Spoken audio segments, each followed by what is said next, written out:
Greetings, Padawans, and welcome to the Archives. Here to unlock this holocron, here's the man of the hour, Jedi Master, AlsoTeeko. And don't forget about Juder, Fred, and everyone's favorite rebel, Ziskeg. Hello, Gungans and droids.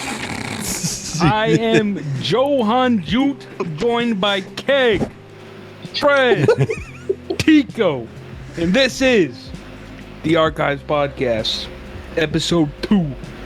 And how y'all doing? Welcome to the pod. Out here today, second week in a row. Y'all are getting some content, so don't say that we're not bringing the content. We have a special pod for you guys today. We're going to be talking all about some video games. We're going to be talking about some Sequel Trilogy and getting ready for the Ahsoka Tano show. To kick off, we did leave off a question from last week's mailbag segment, and we're going to open up with that question this week. Juder, would you like to read the question for us? Yes, sir. From Chris in Oregon. Star Wars has a vast history of video games. What do you think is the key of making a truly great Star Wars game? And I've been thinking about this one for a hot minute. And personally, for me, I do think back to some of the games that I found to be great in the Star Wars realm. We're talking the original Star Wars Battlefront 2. We're talking Star Wars Pod Racer. We're talking the original Lego Star Wars, the complete saga. Those games for me were a great balance of fun, replayability, and something that I value very, very close to my heart, customization. I think if you want to capture the essence of Star Wars, you have to be able to have some sort of customization within the realm of the game, because the Star Wars universe is endless. It's endless. There's species yet to be discovered. There's species yet to be found. And there's thousands of different languages, planets, places to explore. So I think you gotta have some form of customization. What about you, Keg? You're an avid Star Wars gamer. Oh man, I enjoy a game that's well written. It has to have a good story. It's got to be intriguing, you know. Got the KOTOR games. Facts. That are well written. The games themselves, not the novel, the Revan novel. That's meh. But with those good games, the biggest thing is writing, but also customization of your character. There's a good amount of that. All the dialogue choices. You're able to impact the story somewhat for those games. I think that's what makes a good game. And with you, Jute, because you're doing a playthrough of KOTOR as we speak, what are your favorite aspects of the KOTOR game? The decision making, man. Yeah. I got scolded by Bachelor because I made the dude lower the money for HK. And You then did. I threatened to kill him. I do like the didn't mean decision to. making too. But I did. The decision making is probably one of my, and games like that you can have different endings, different journeys than your friend, because you're kind of going dark side Andy with it, whereas, you know, me, I stay true to the light, and we're at different places in the game, and we have completely different gangs that we're rocking with, and it's just a lot of fun. It is a lot of fun. So I think to also create a truly great Star Wars game, there has to be some sort of difference in the story, where in a game like Jedi Survivor, you're on the same linear story the entire time, and the only thing that you can really change is your cosmetics. So it is a bit different. You know, if there was a light and dark side scale in Jedi Survivor that unlocked different force abilities, different paths, different choices to choose, I think we're talking about an all-time game. But it did just feel a little bit empty for me. I'm always gonna say that Jedi Fallen Order was a bit better than Survivor personally, but for me, I mean, I think that we are just missing that truly great Star Wars game. And when it boils down to it, I think it does need to err in the sense of you have to hit the nostalgia. You have to have a great story. I think multiplayer needs to be in there as well. As much as single player is fun, I think multiplayer is very important. And all of those things were a part of my first Star Wars game, which was Battlefront 2 on the original Xbox. I remember playing that game for hours with couch play, with Xbox Live, and man, it was just the time of my life. It was the time of my life. So I'm curious, Fred, what was your first Star Wars game? So the first Star Wars game I ever played was probably Force Unleashed. Okay. Yeah, so like I said, as a kid, I never really like vibed with Star Wars that much, but I did like the game, you know, because the game was always fun for me. I had it on the Wii, so I got to like shake the nunchuck and like slice people up. That was really fun. Mm-hmm. Yeah, it was an overall good game. Obviously, back then there wasn't really the multiplayer aspect of video games like we have now, you know. But I'd say for a story mode game, it really like it hit the spot, you know. Like I knew Starkiller was because of that game, and like the fact that like Starkiller is not like canon technically anymore. Like we won't go into that, but like Yeah. you know, like it kind of feels sad to me because like that is a game that a lot of people will have probably played and gotten into Star Wars because they played that game, you know, even if they didn't like the Star Wars movies or didn't see them. Mm-hmm. Like maybe they would have played that game and been like, "Oh, this is so cool," and then it's not even part of the actual Star Wars world. Kind of sucks. I think if there's a clear precedent of, all right, this is Legends, or all right, this is canon, I think then you can still give it that kind of air of, okay, we're still going to appreciate this. But I do see your point. Everyone does like to be on the understanding or just on the same page of whether or not it is canon or not. And I remember early days on Fallen Order, people were wondering, is this canon? And it is canon.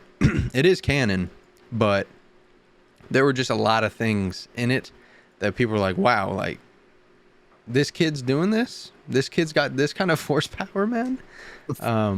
Which is tight. It is cool.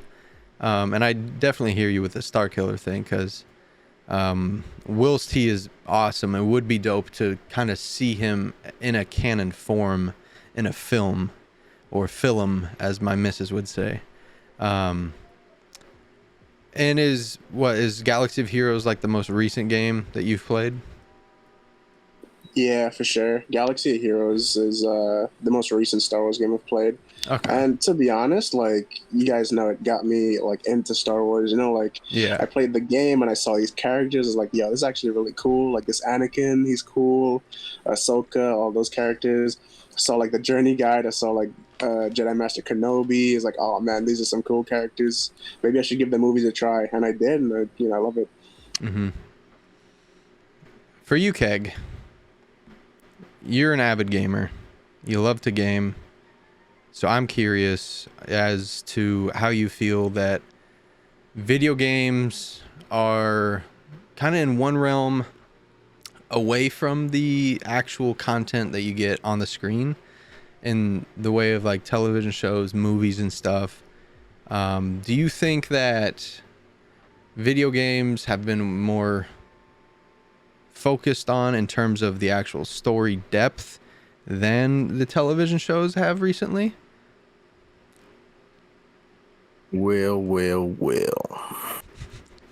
In the games,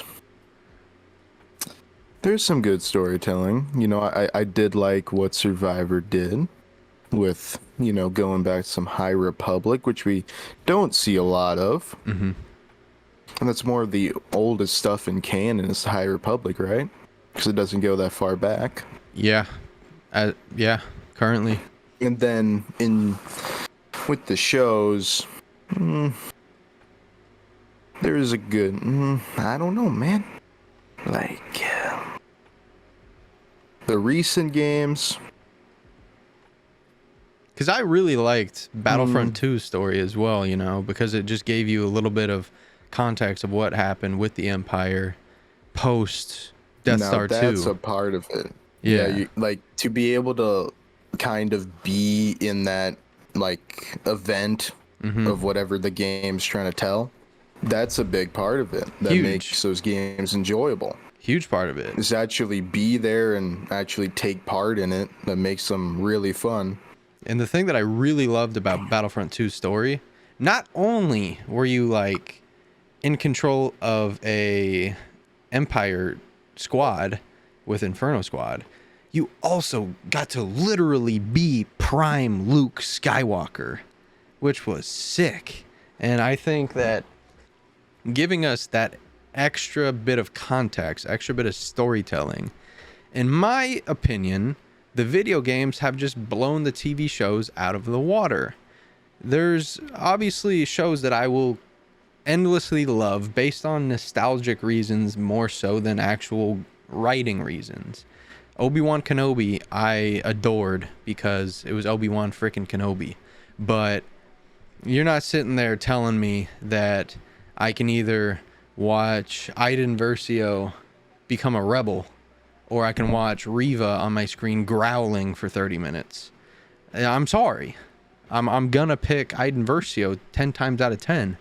And when you factor in Jedi Survivor, which gives you Order 66 context, it gives you context on what the Empire is doing on early doors.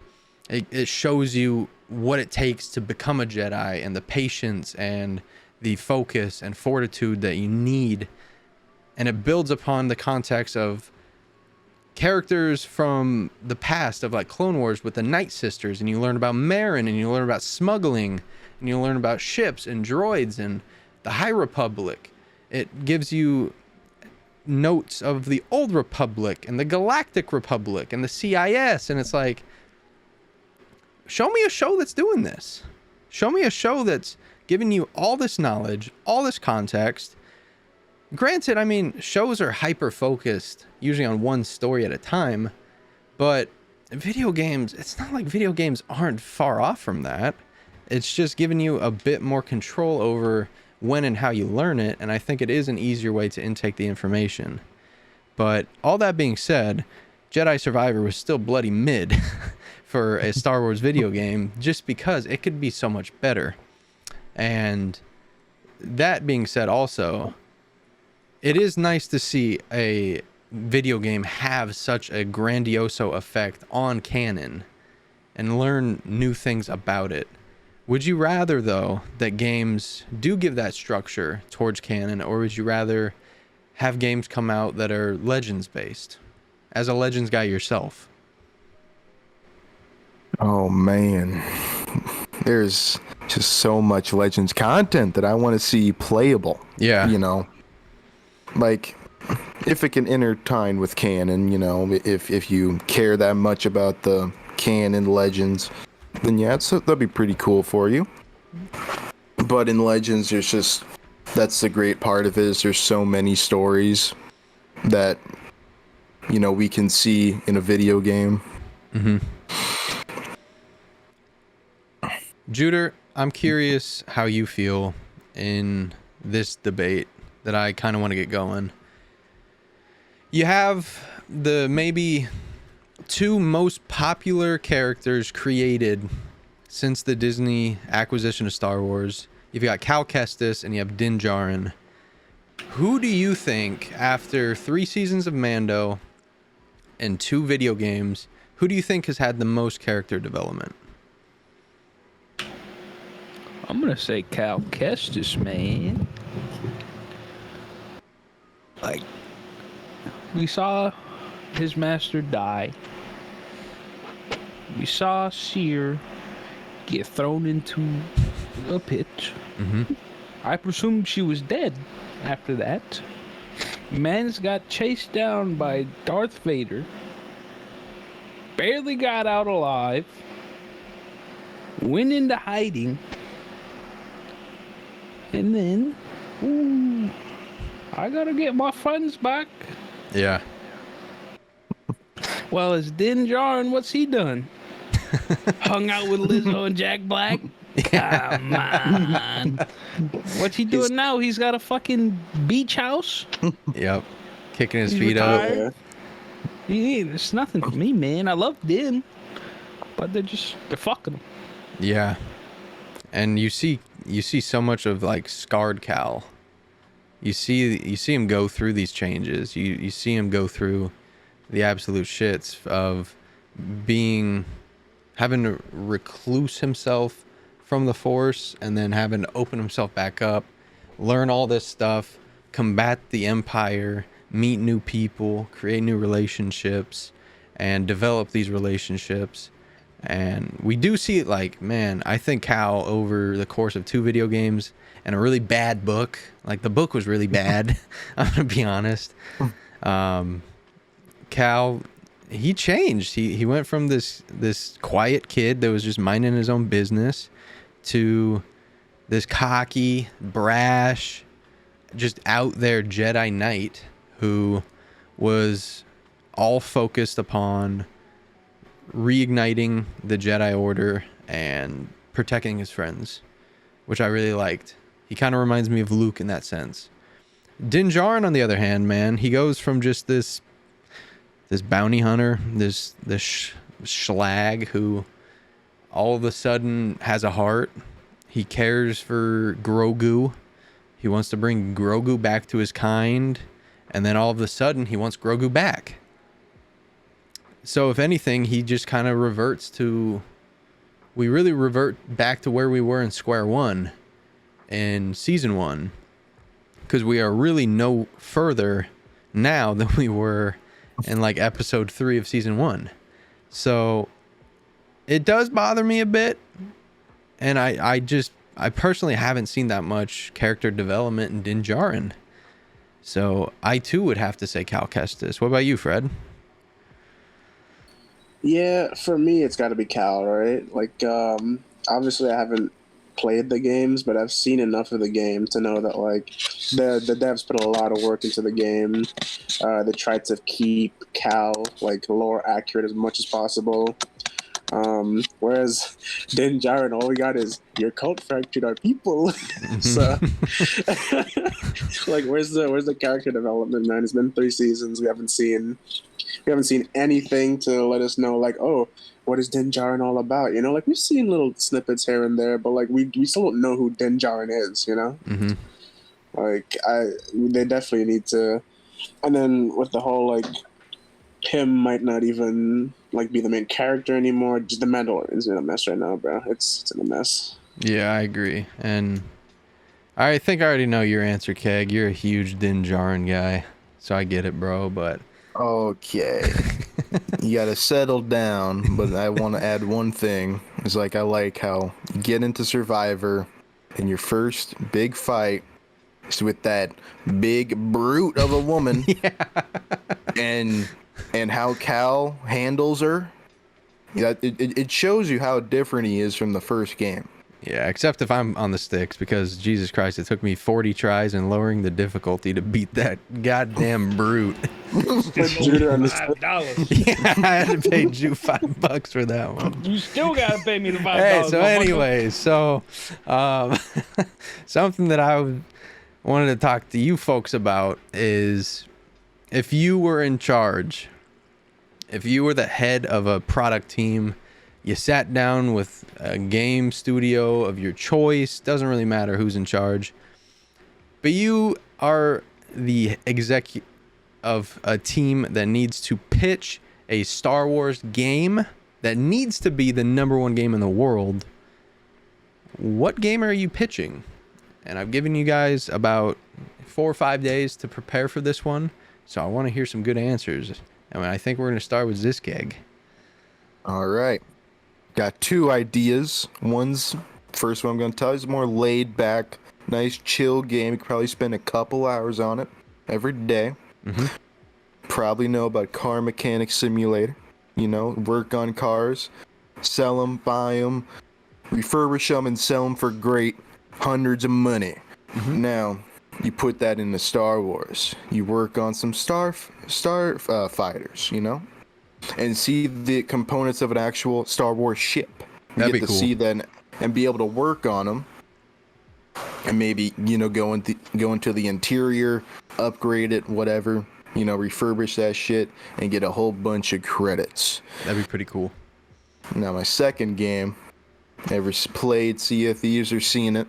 You know, you've got your ship and you're going around the ocean looking for loot, and you're either making gangs or you're fighting rival gangs.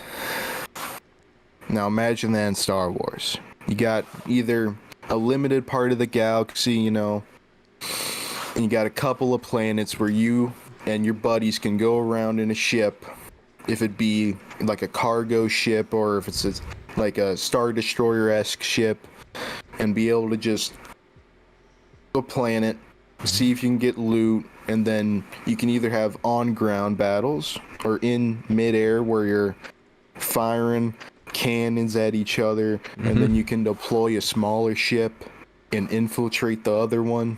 Okay. So Kind of like the Leviathan in Spigo. Question about that. Would there be a particular time period? Because, you know, Star Wars is all about their time periods. Would there be a particular time period for this one? Oh, man.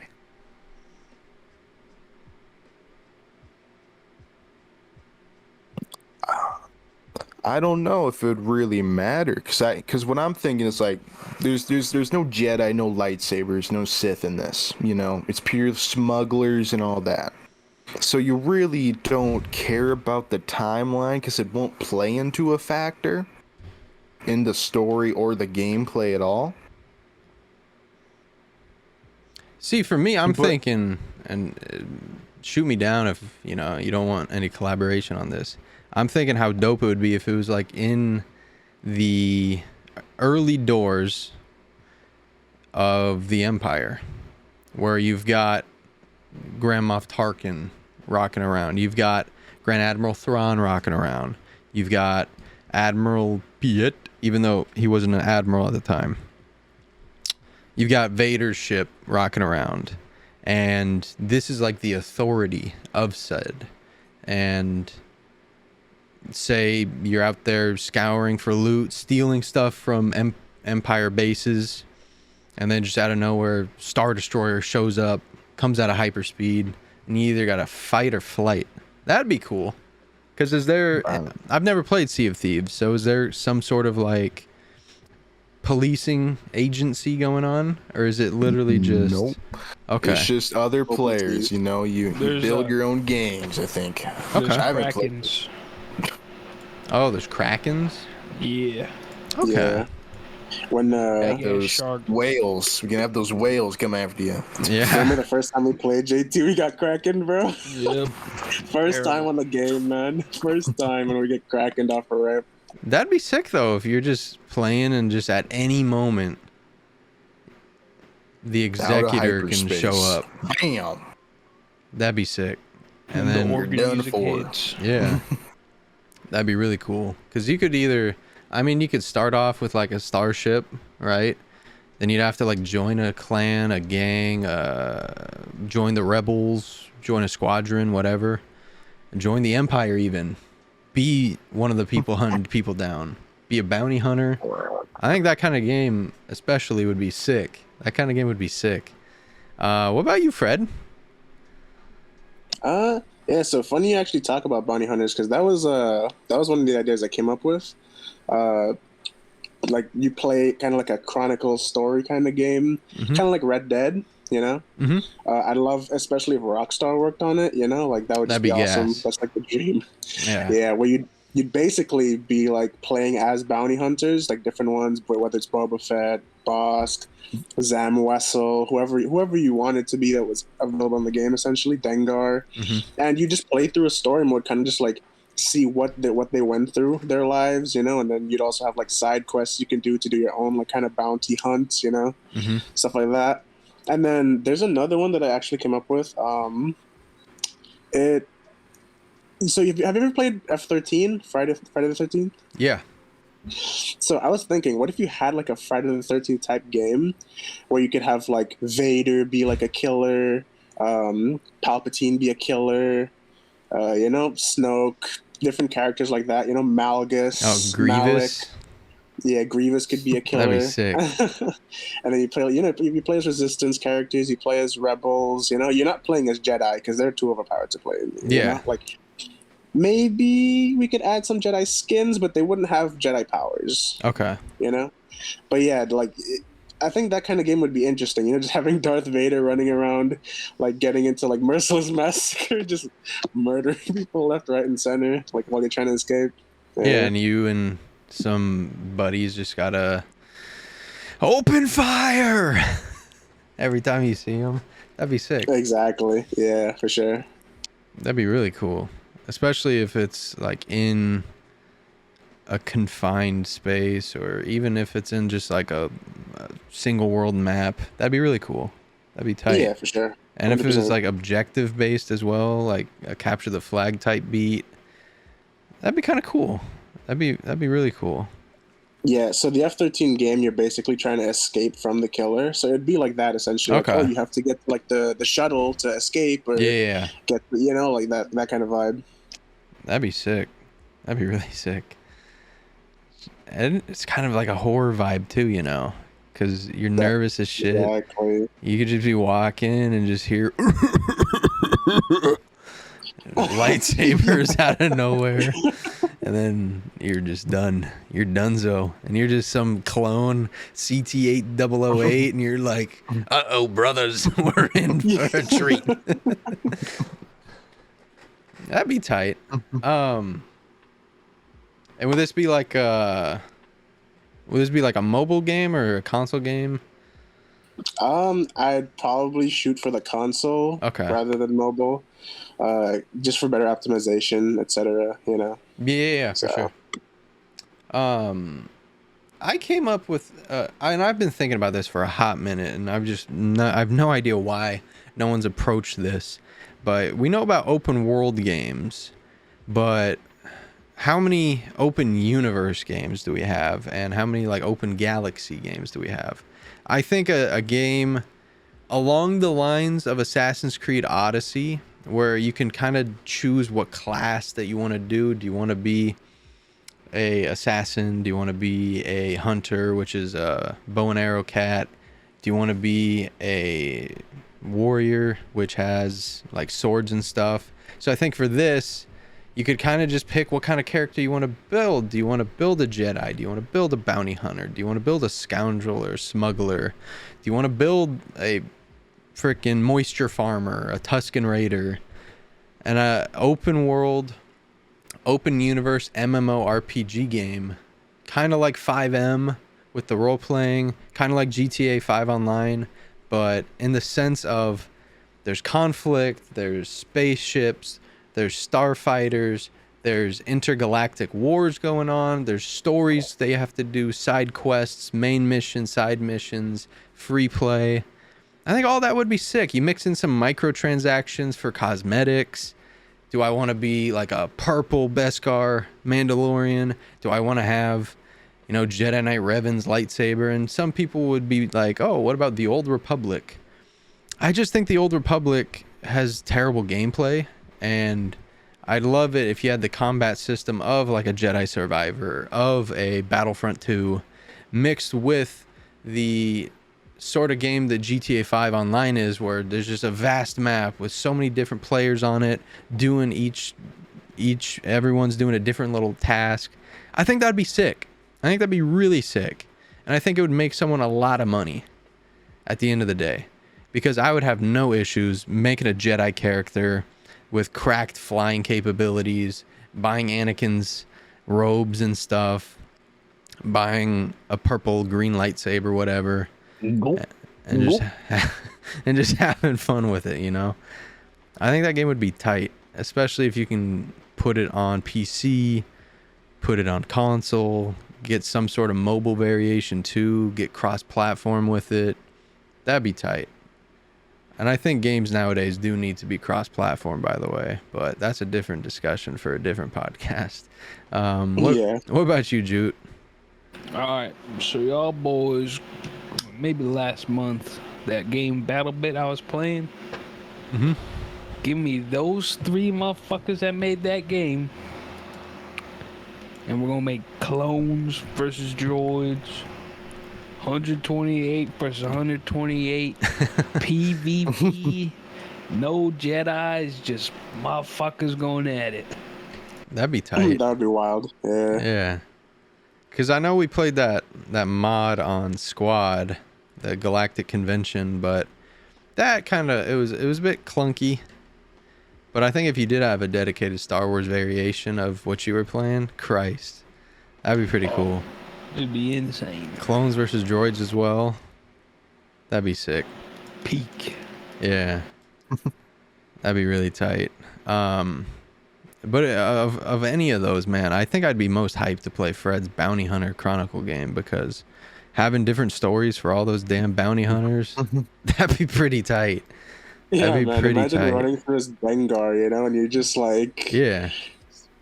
murking fools, left, right, and center. I'd love to run around as Jango Fett in the days of the Galactic Republic and early doors of Separatists, messing people up on Geonosis, and then all of a sudden, what? Someone turned the lights out? Where's my head? That'd be tight.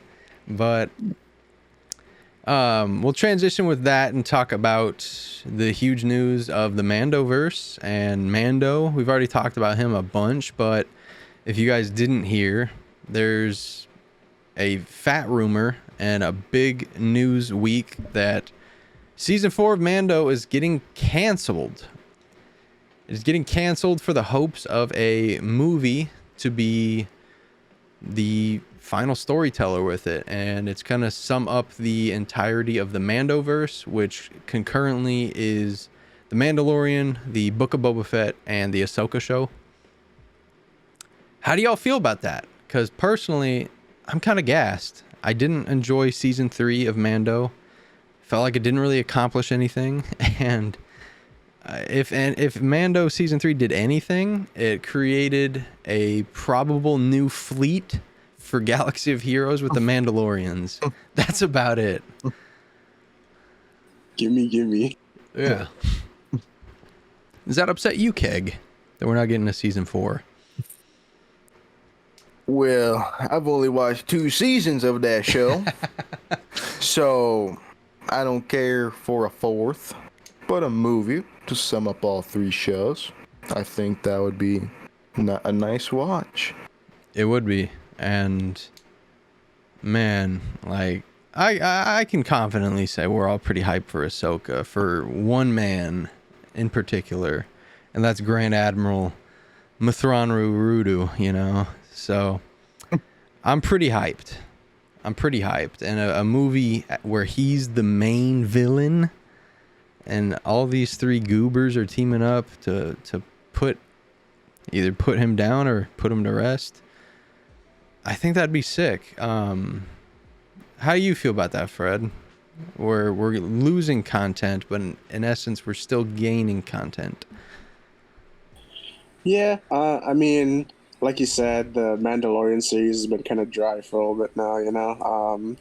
If they wrapped it up in a movie, I feel like it would definitely sum up a lot better than if they made a 4th season. Having to go through like however many episodes Season 4 would be, just to like hope that they like ended it off right. That it would suck, rather than just watching like a movie where they have a lot less to watch. And they do have to fit a lot more into it, but hopefully because of that, they pick what they put in the movie wisely, Yeah. So they kind of ended off well. And as far as like the whole Grand Admiral Thrawn thing goes, I am really excited to see Thrawn like in live action, because I've only ever really seen him like in Rebels a little bit. Obviously he's in the game that we play. Yeah. So I'm definitely excited to see what Elon Musk can do. Hey, it's tight. They get Elon Musk for Star Wars, bro. I'll take it. I'll take it. Dude. But yeah, I'm excited. What about you, Jute? I know we watched Mando together, so I know your reaction towards it. It wasn't a good one and very fair, but how you feel with the taxation of content for the improvisation of content? I'm kind of over series, man. I'm just tired of waiting weeks and weeks for me. Yeah, that too. Like, I can watch a movie with the boys and be good. yeah. Especially because with that, like, you're getting the whole story, 2 hours, wham bam, thank you, ma'am. There's no filler episodes. I think the, like, killer is you just have a hype episode.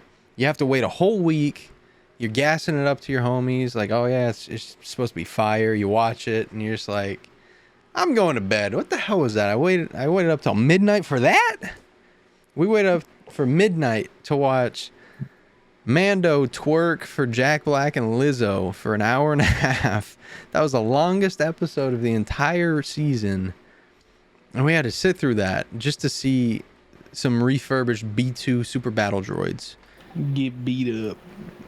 I don't subscribe to that.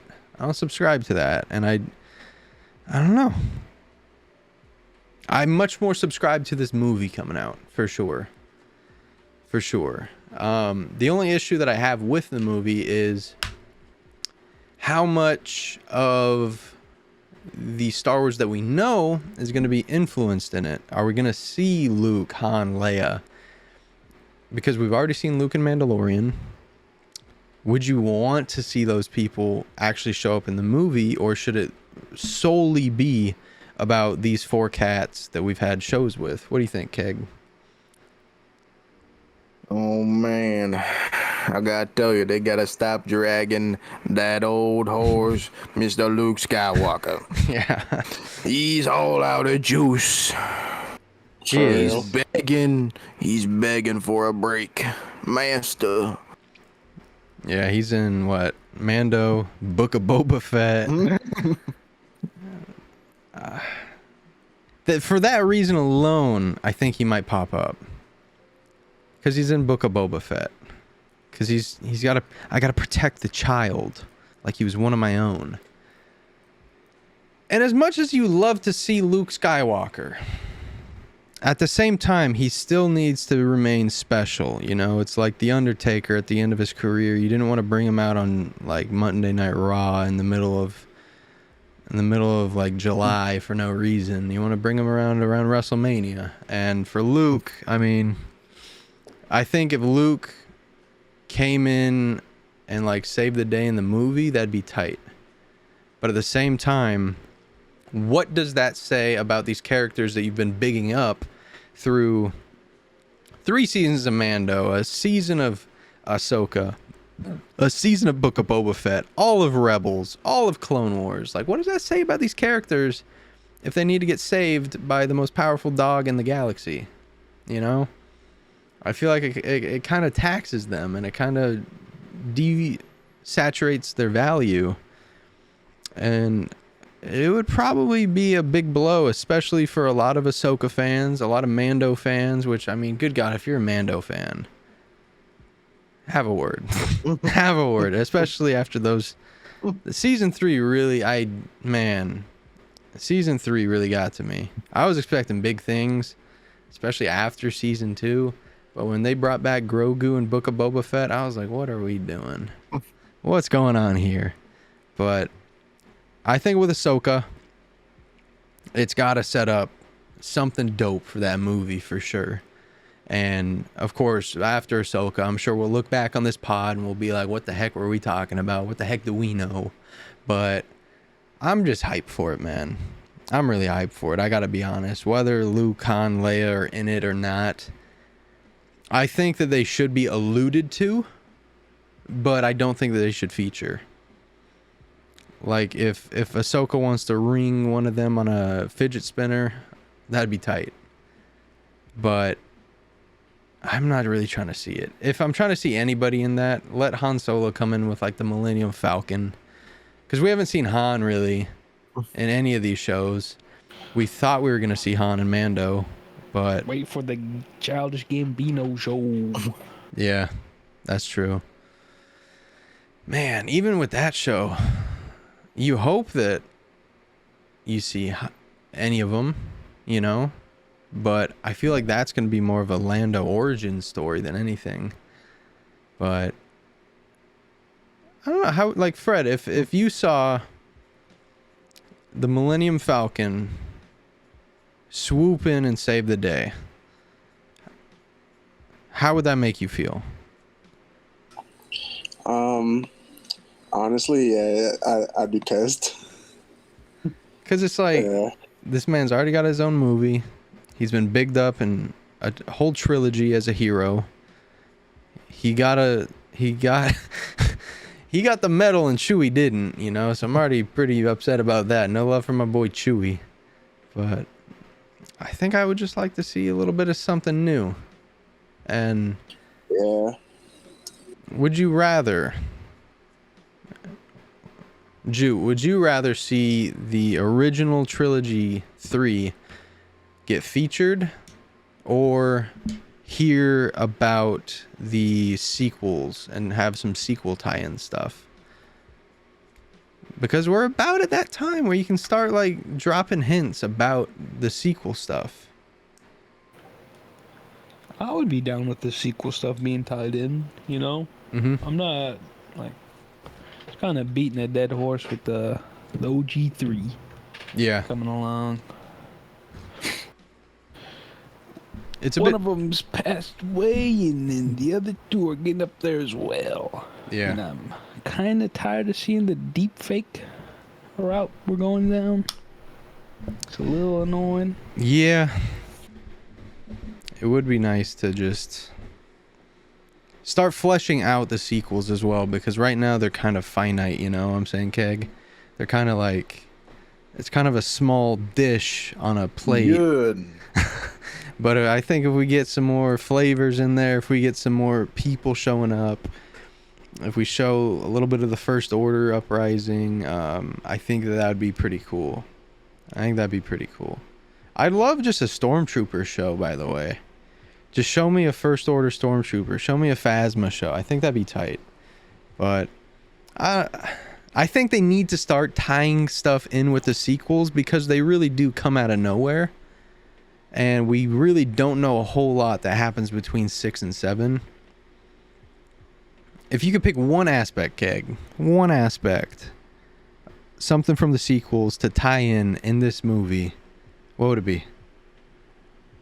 Brother, you're asking the man that has watched the least amount of sequels. I don't know jack shit. Well, if I had to pick one, I would like to hear some First Order rumors, if anything. There we go. I would too. Especially with how secretive it was, and they were kind of they legitimately were what Thrawn is right now, a Imperial remnant off in the unknown regions, and they just gathered enough empirical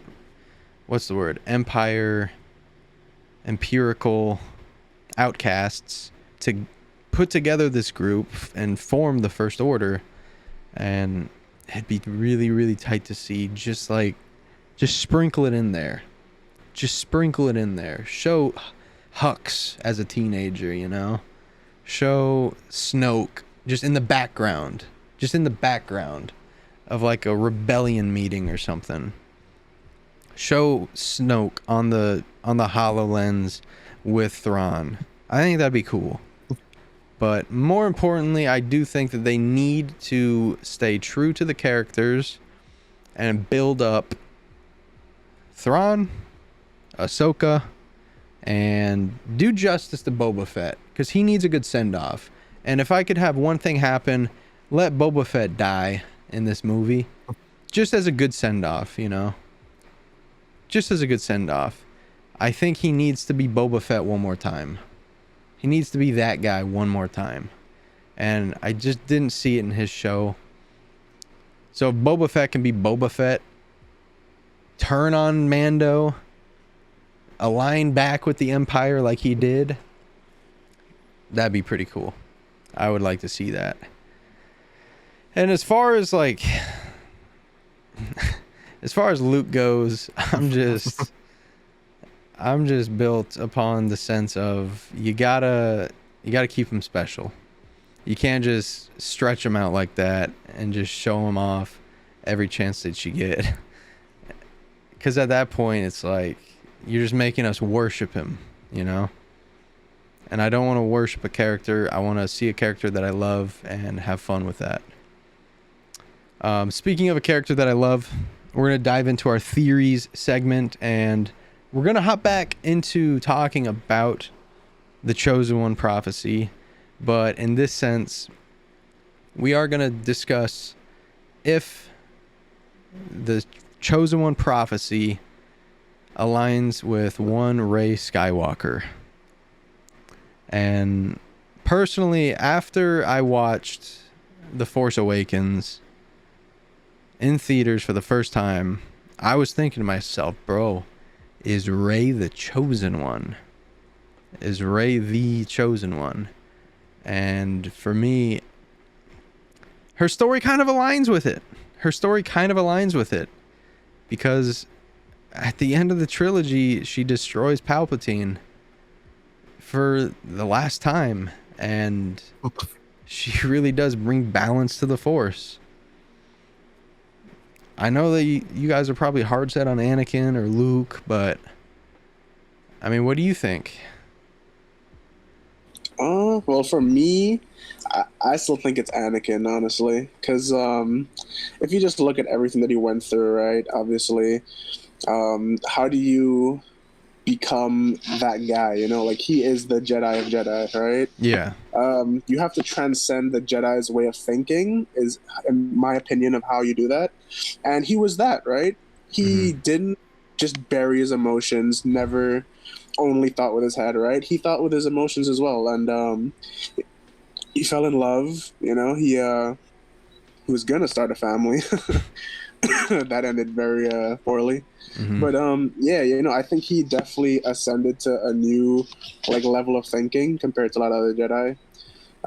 I think that yes, he did fall to Darth Vader, you know, in every sense. But he did redeem himself at the end, you know. Yeah. He put all of that like hatred and loathing that he had towards himself and towards everyone else. He put that aside to make sure that his son was safe, and that he eventually turned on Palpatine, threw him off a ledge. Thank God. Get him out of here.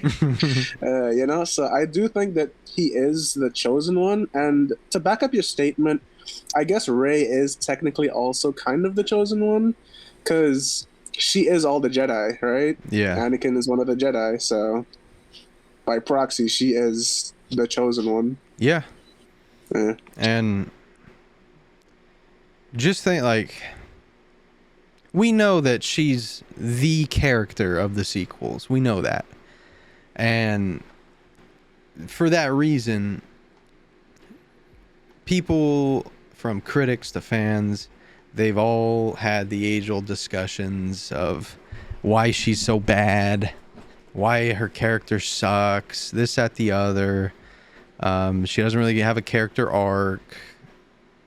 She became a Jedi way too quickly. Which I hear, and I totally understand that. But, Juder, I know you are not a fan of Rey. And I just want to try and play devil's advocate for the character. So, in this mock...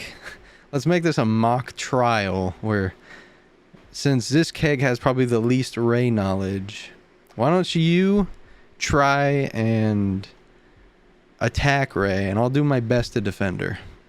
So just tell me start off with what you don't like about her, and we'll go from there. Number one, she's a woman. You're goddamn right. In my line of work, that's all right, you know. I don't know. When I think of a most OP character in Star Wars, I don't want to think Rey. She hijacked the motherfucker's last name. That's like me being, oh, my name is JT Mbappe. It doesn't work. You can't just claim something. Where's her birth certificate? Oh, wait, she don't have parents. She's illegal. Not in my America. Not in my universe, goddammit. Okay. So we'll start there. And I would like the... Hold on, let me clear something real quick. Okay. The women thing was a joke. Yeah, I know. It was a Don't joke. look shocked, Keg. We're not all you, man. So he's like, damn, I thought I'd not lie, bro. God damn it. So we'll start with that. And I want the context of I'm not trying to change your mind. I'm simply just trying to defend my client here.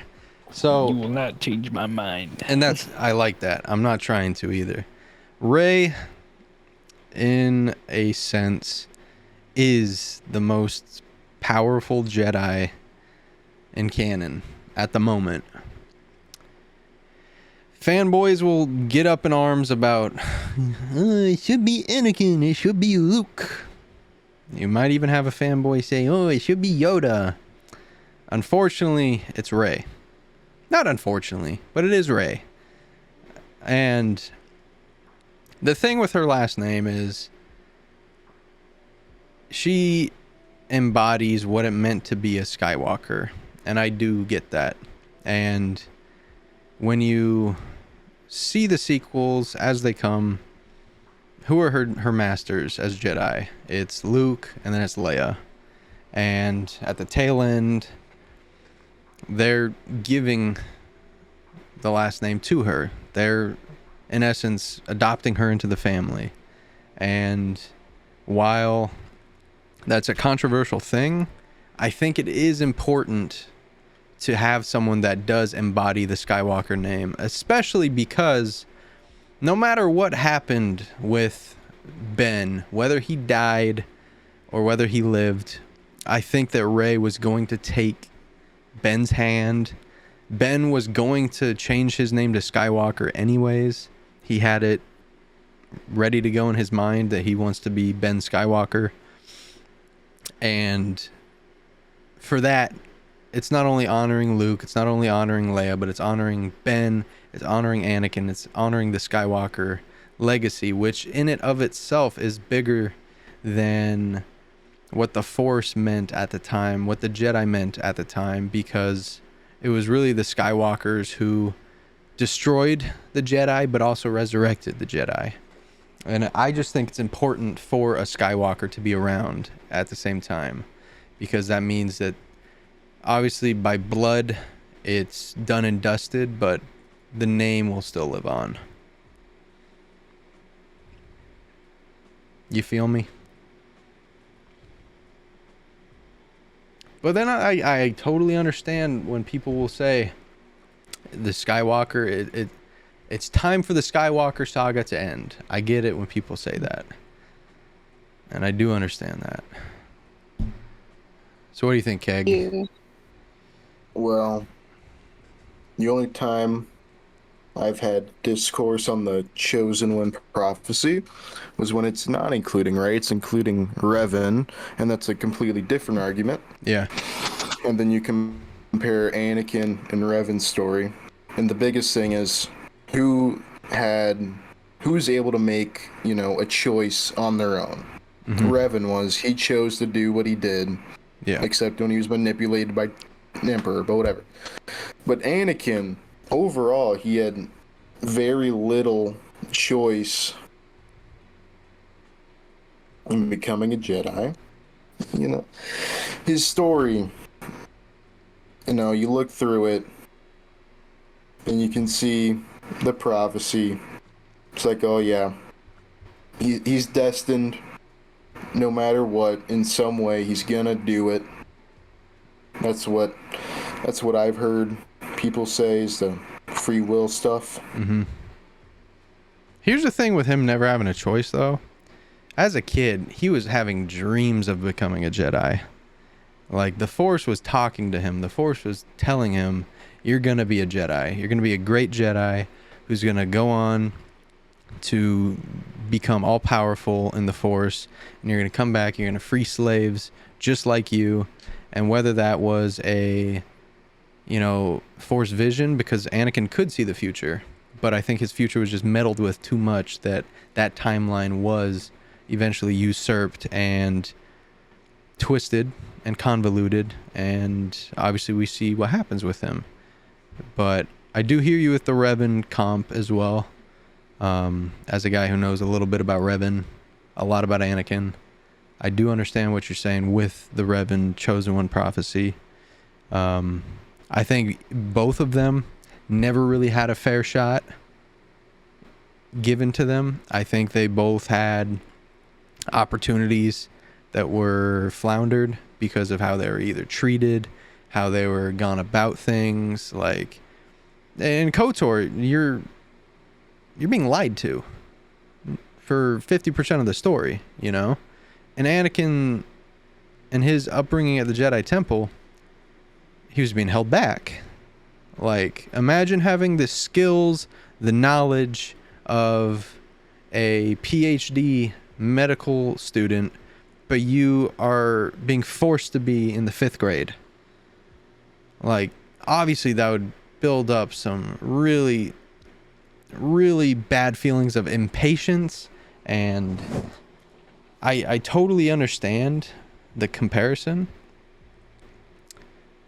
I've always thought myself that Anakin was the chosen one, but as soon as Rey's story started to unfold, especially being from a clone of Palpatine, I felt like that was really the Force saying, you've done this too much, saying this to Palpatine. You've tried to influence us too much. You've tried to counter us too much. We're creating this, and this is going to destroy you, and this is going to destroy the Force. And for that reason, I think Rey is of a different prophecy. I don't think Rey is the chosen one, but I think she is the one that not only brings balance to the Force, but kind of heals the Force, because at the time the Force was very fractured. You had Luke, who closed himself off from it. You had the Knights of Ren and Kylo Ren, who were practicing a very, very unadulterated form of the dark side. And then you had Palpatine, who was manipulating the Force for his own will. So you really had no light side of the Force going on at the moment.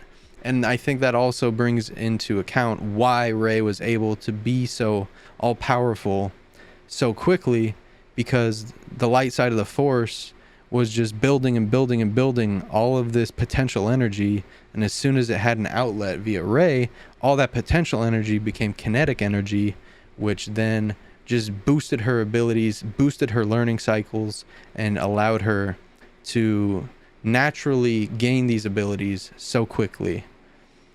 Does that make sense? Yes, sir. Yeah, it does to me for sure. I'd also like to point out that when I hear someone is the chosen one, I feel like in that aspect you don't then have a choice. You are the chosen one. You were chosen to be this role. Yeah. That this is your role in life. Anakin, obviously, he was made by the Force itself. The Force made Shmi pregnant with Anakin. He had no father. Therefore, in that sense, he's not really like everyone else, He was chosen for that role. Same thing kind of like with Rey, where obviously she had two parents, but her father obviously being a clone, so she's not a natural child at all, Yeah. And I definitely think the Force kind of felt ill towards Palpatine as well. So what was the best way of them to kind of take Palpatine out was to take someone of his bloodline, of his lineage, and give them the power to take him down, And not just that, connect that child with a child from the strongest bloodline of the Force and create a Force dyad. Yeah, exactly. Those two combined are just powerful. And that Force connection really did create something, because Kylo was never going to be back on the light side again. His mind was made up.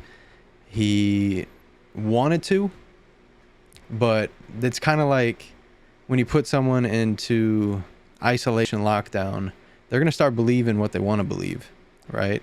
And even though he had the pull back to the light, because he was always a light side guy, but just the dark side gave him everything that he never had, which was freedom, which was the allure of it. And I'm sure Keg could help us out with the dark side, because this man knows everything about the Sith that we don't know.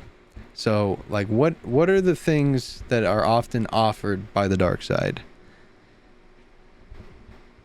Well, whatever you need in a desperate time, it comes to you, and it manipulates you into thinking, oh yeah, this is what I need it right now. And then you get a taste of it, and some people are unable to, they just need more and more of it. And then you get some Sith corruption, which is always lovely. And then you're just looking for more and more power. Yeah.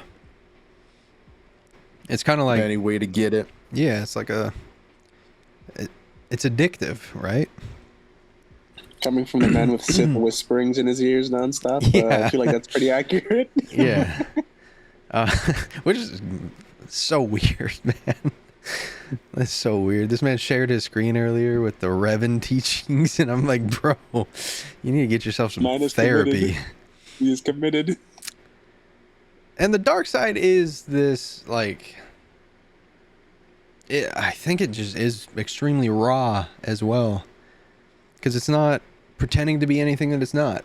Like, it is showing you, it is cutting itself open, saying, this is my blood, it's red, and this is the blood that you need. This is the blood that you crave. This is what you want. This is what you need.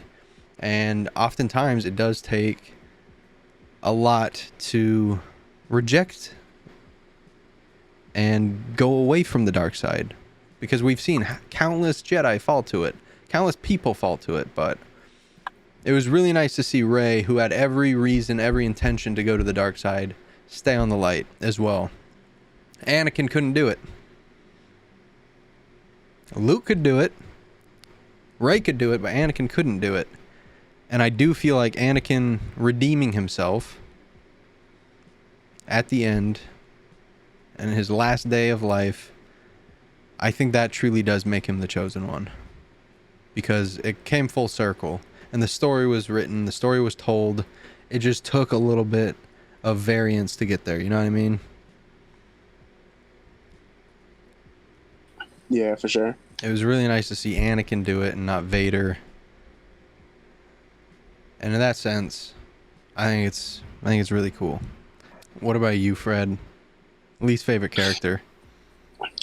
So, like, just from going through, like, watching different TV series, different movies, obviously I haven't watched everything yet, but, to be honest, bro, it's gotta be AlsoTeeko. I hate AlsoTeeko so much. I hate her, bro.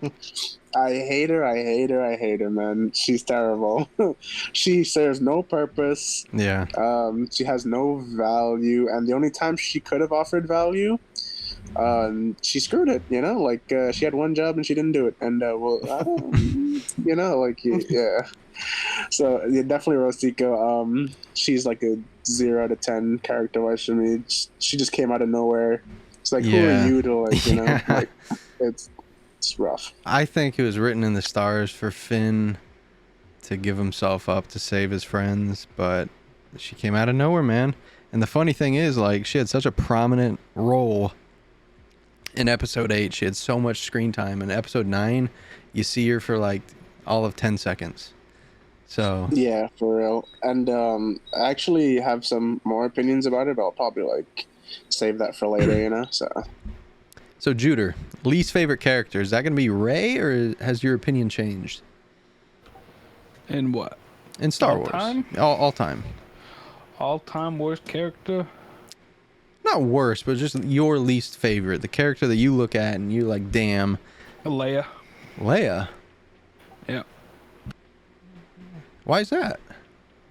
I just don't like him, man. Anything That's in fair. anything in particular?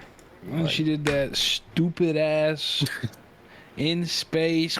Let me go forward. Yeah, that's true. Yeah.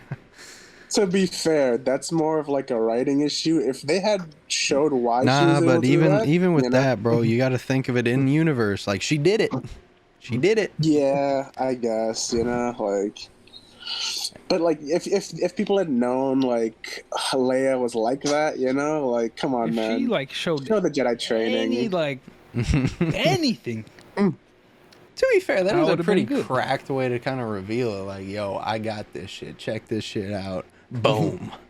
But I do understand what you mean. And I felt like it was also a really good way to send her off, too. Because Ben couldn't kill his mother.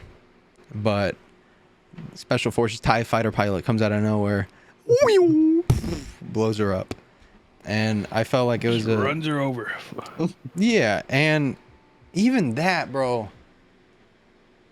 If you don't kill her like that, let her do the Radis maneuver. Let her be the reason the Resistance gets to escape. True. You built up Radis for all of a half hour just for her to do this heroic move. Why couldn't Leia do that? You built up Leia for 4 movies to that point. Why couldn't Leia be the one that sacrifices herself? She already lost Han. You know? And I feel like if Ben knew that it was his mom about to do this, I feel like that would be the point in the fracture of Ben Solo that would bring him back to the light side. But hey, I don't get paid to write these movies. What about you, Keg? Least favorite character? Well, we're gonna have to take a little trip to Drummond Cass. Drummond Cass. And there is a pure Sith blood, he might be pure, by the name of Lord Scourge. You might know of him. See, when Revan was in prison on Drummond Cass, Lord Scourge was there. And eventually Revan started fucking with him, saying, "Oh, I'm seeing visions of me escaping." And eventually he does escape. And so Lord Scourge is like, "Wow, this guy's something. I'm gonna join him." Mm-hmm. So then, those two and Mitra Surik go to face the Emperor, and Scourge is like, "I just saw my own vision, and it's not you two guys being the Emperor." So he backstabs him, kills Mitra. Yeah. And then I have to witness one of my favorite characters in Star Wars go out sad. Yeah. I get that, Lord Scourge. I get it. There's a lot of Lord Scourge haters. To There's a this lot day. of them. Number 1 douchebag, Lord Scourge. Yeah. I thought I was going to get a Darth Bandon out of you, low-key, but I'll take a Lord Scourge. Also that Reva. What don't you like about Reva? Through Okay, Obi-Wan, the Kenobi show, she pissed me off every time she was on screen.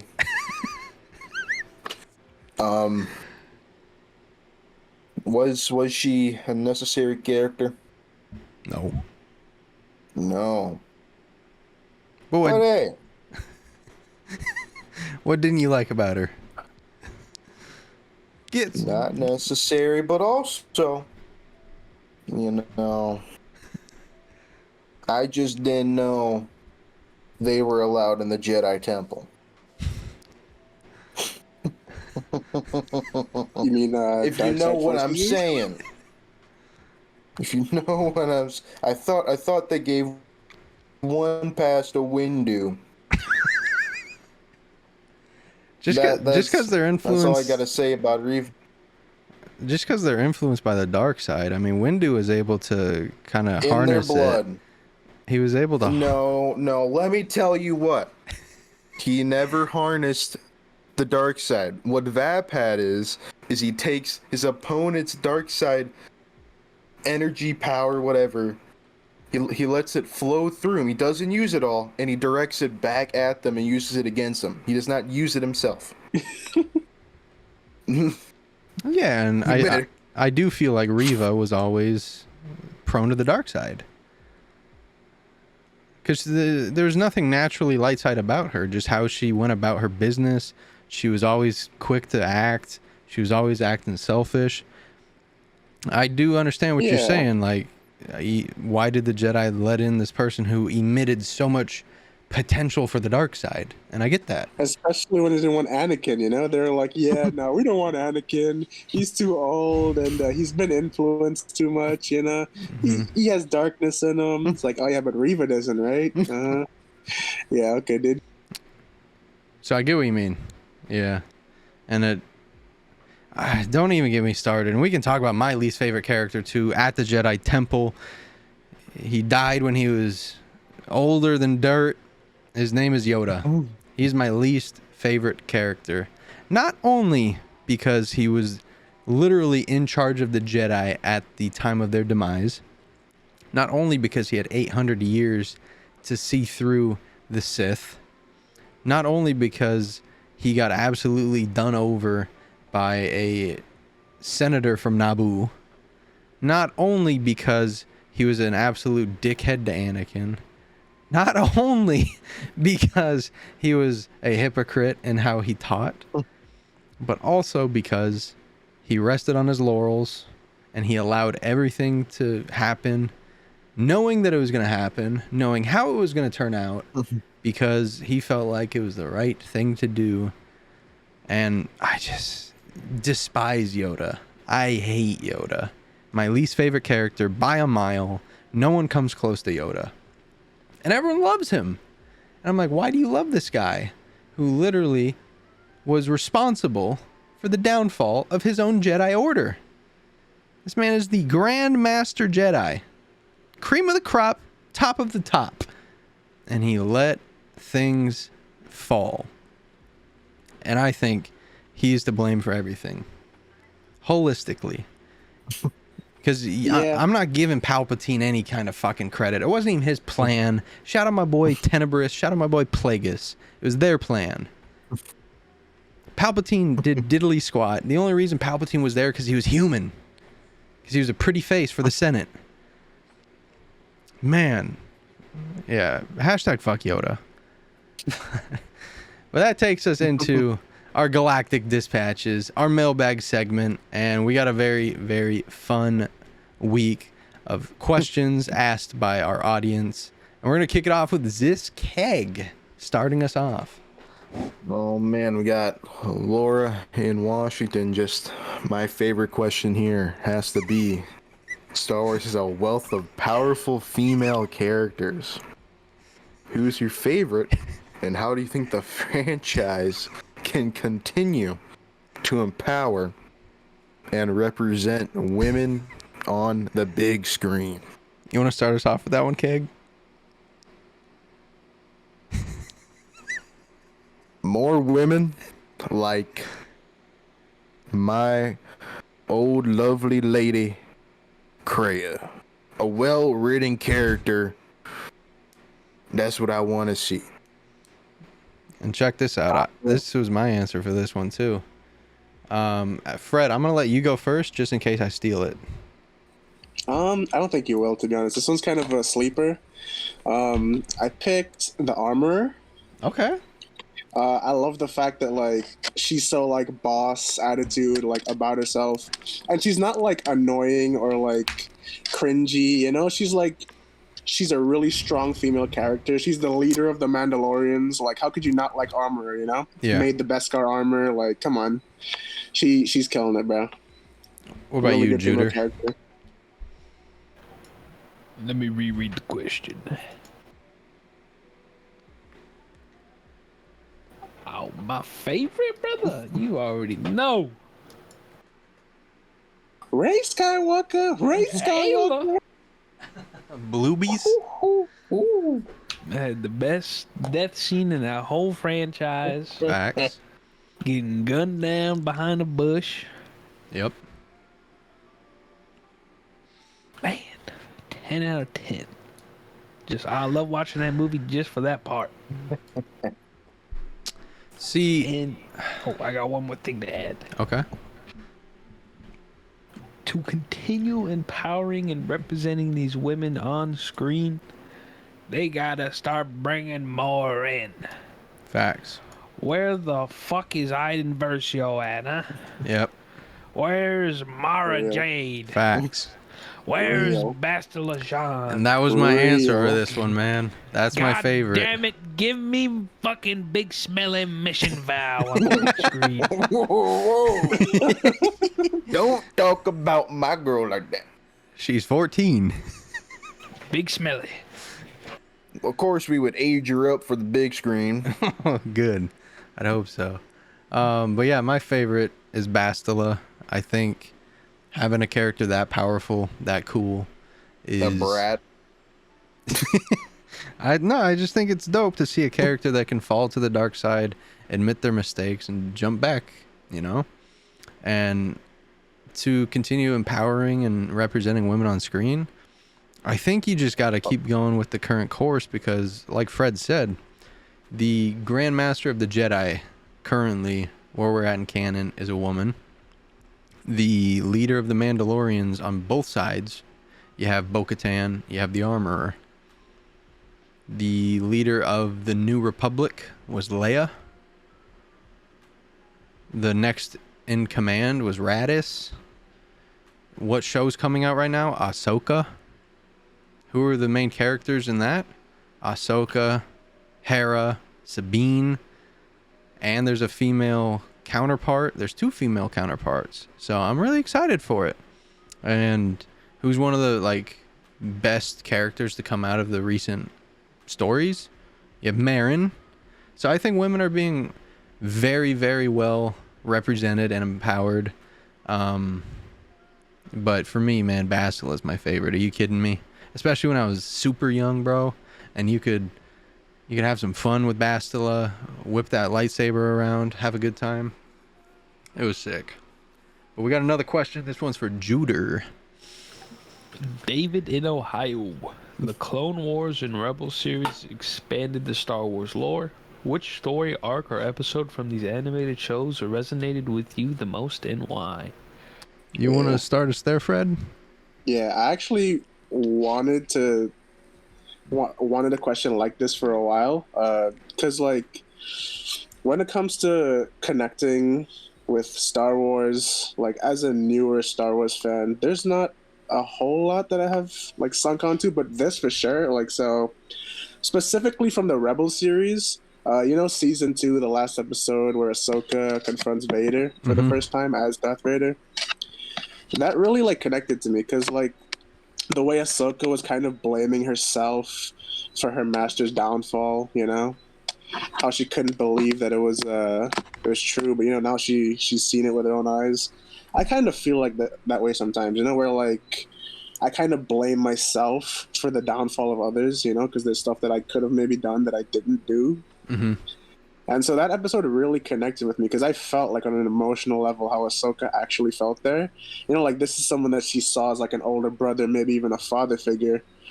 And to just see this person fall to the dark side and there's nothing that she could have done about it, I feel exactly how she felt in that moment. So I'm actually really glad we got this question. Yeah, shout out David in Ohio. For me,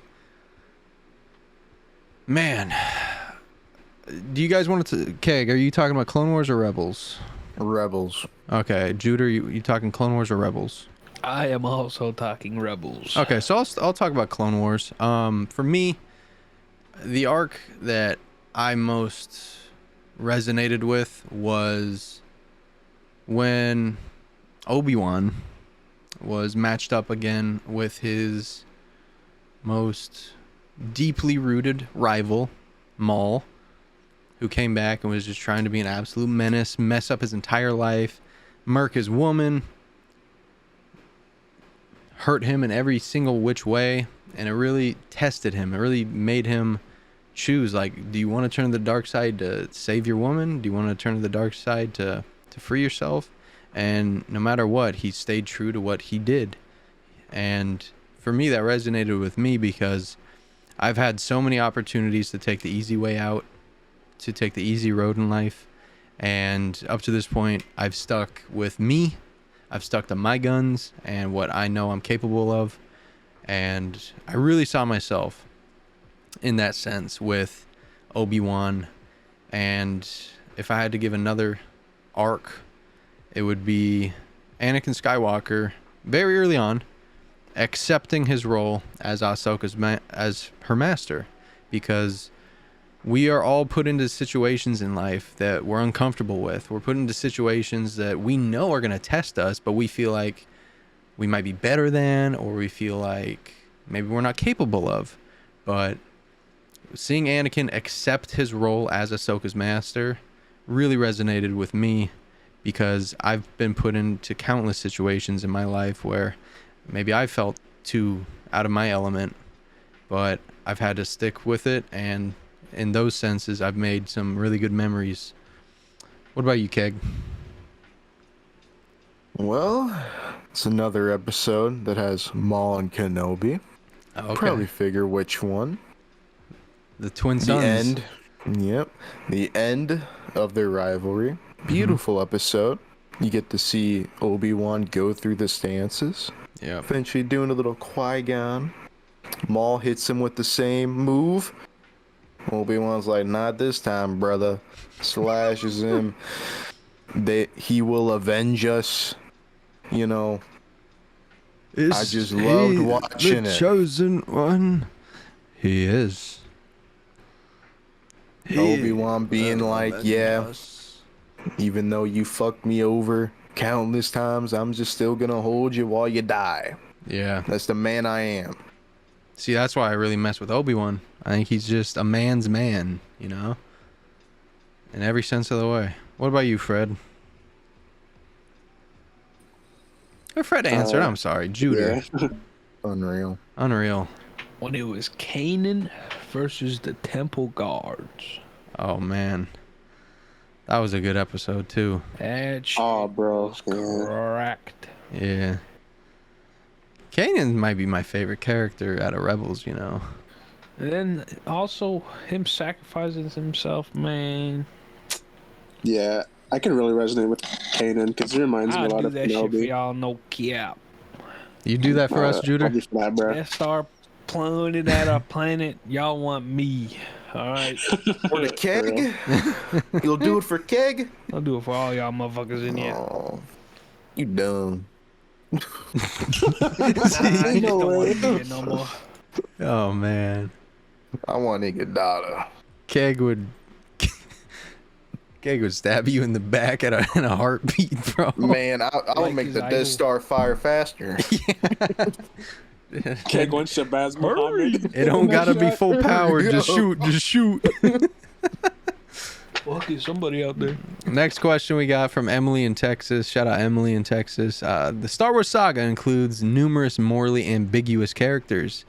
Who is your favorite morally gray character, and how do they challenge the traditional notions of hero and villain? What about you, Fred? Who's your favorite morally gray character? Morally gray? You already know, bro. It's Hondo Onaka. 100%. Gotta be. I love him. I love him. He's so good, you know? Like, just perfect story writing. He's self-serving, similar to, you know, like, just like in real life, you see a lot of people, they're really self-serving. They kind of just look out for themselves, you know, like, and that's kind of the real world, you know, that's the world that I grew up in, essentially, you know. Obviously as a child, you know, I had a nice life, and then I kind of grew up and woke up to reality that the world's a lot harsher than that you actually think it is, you know. Facts. And for Hondo, I feel like he embodies that, you know, like he's always looking out for himself. He's always trying to do what's best for him. Even look at the Clone Wars, man. Like, he never took a side. He just kind of did what was best for him, you know? Yep. If that meant going against the Jedi, he went against the Jedi. If that meant going against the Separatists, he went against the Separatists, you know?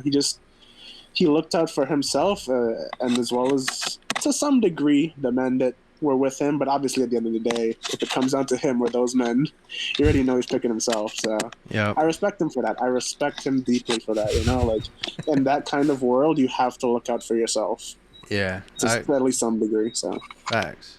And Keg, who would be your favorite morally gray character?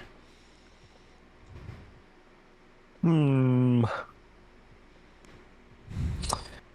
I don't know if he's a favorite, but he's another scoundrel by the name of Han Solo. That's a good answer. You know, couple years with the rebellion. Of course, before smuggling. yeah, I like Then that. right after rebellion, he's like, man, I don't give a shit. I want to go back to smuggling and getting that dollar. Yeah. Because the thing with Han, he's been on both sides of the coin. He was in the Empire, and he was in the Rebellion. People forget, bro was fighting in the trenches. Dogs out the trenches. And Shout out to Stormtrooper Han. facts. And he's willing to throw the armor back on in the name of the Rebellion. You know, so you gotta really think, like, yeah, he's kind of a scumbag, but like he's the kind of scumbag that you'd want on your team. You know what I'm saying? So that's a good answer. For sure, yeah. What about you, Juder? For this one, I'm gonna have to go with my current playthrough of KOTOR. My motherfucker is in the gray. I'm in the middle. We like, Good answer. yeah, we like Rebin. How do you think he challenges the notions of hero and villain, staying in that gray? Shit, I can make a bad choice, and then I'll counteract that shit with a good choice. Mm-hmm. But right now, man, I'm making a lot of bad choices. I took Zalbar back to his Wookiee village. I took him back to Kashyyyk. Blood is getting dogged on. I was like, oh, yeah, I'm going to Kashyyyk. Let me take the Wookiee. Fucking hell, man. I am banished. I used my claws against my brother. And I'm like, God damn, you didn't think to tell me this shit earlier, bro? We're here.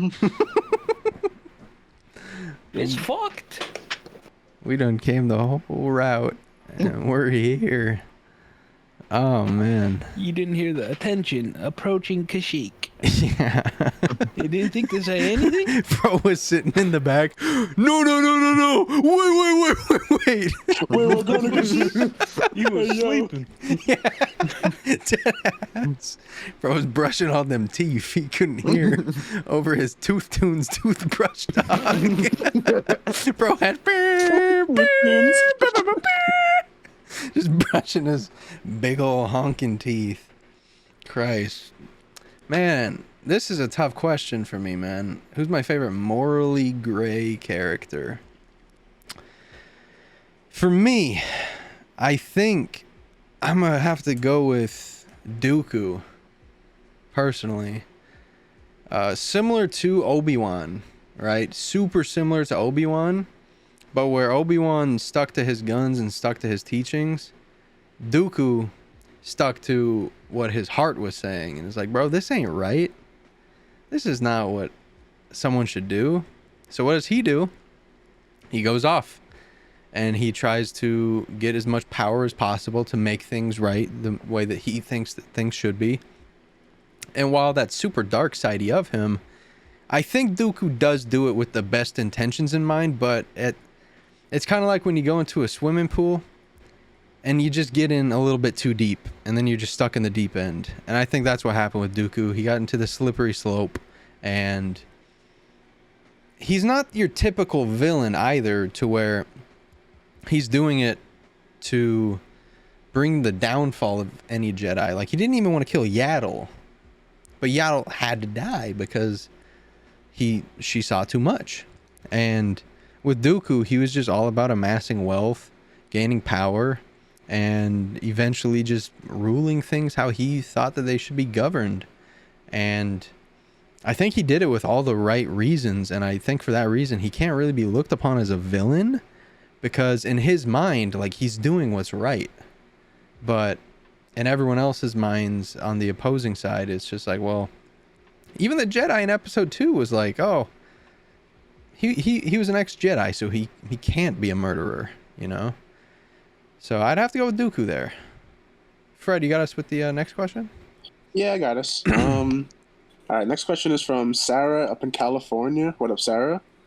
She asks, Star Wars has often explored the theme of redemption. Which character's redemption arc do you find the most compelling and why? That's a good one. Yeah. I'll start off if y'all don't mind. Sure. And I'm not going to say Anakin because that's way too easy. But for me, man, I'm really going to go with Luke Skywalker here because he had no reason to come back. He had no reason in his mind because he'd already failed. He already messed up Ben. He already fractured his relationship with his sister and his brother-in-law. He messed up his entire family. And seeing him come back and defend the resistance to the point that they could escape, I think was huge. Because if Luke doesn't walk out, the resistance is donezo. They're gone. And in his last ditch effort, his last act in his life, Luke sacrifices himself in the way that Vader did so that his friends, his sister, and his family could escape. And all while he did so without harming Ben. You know, he didn't have to lay a finger on Ben to do it. So, I think Luke. What about you, Juder? Who is Star Killer? That's a good one.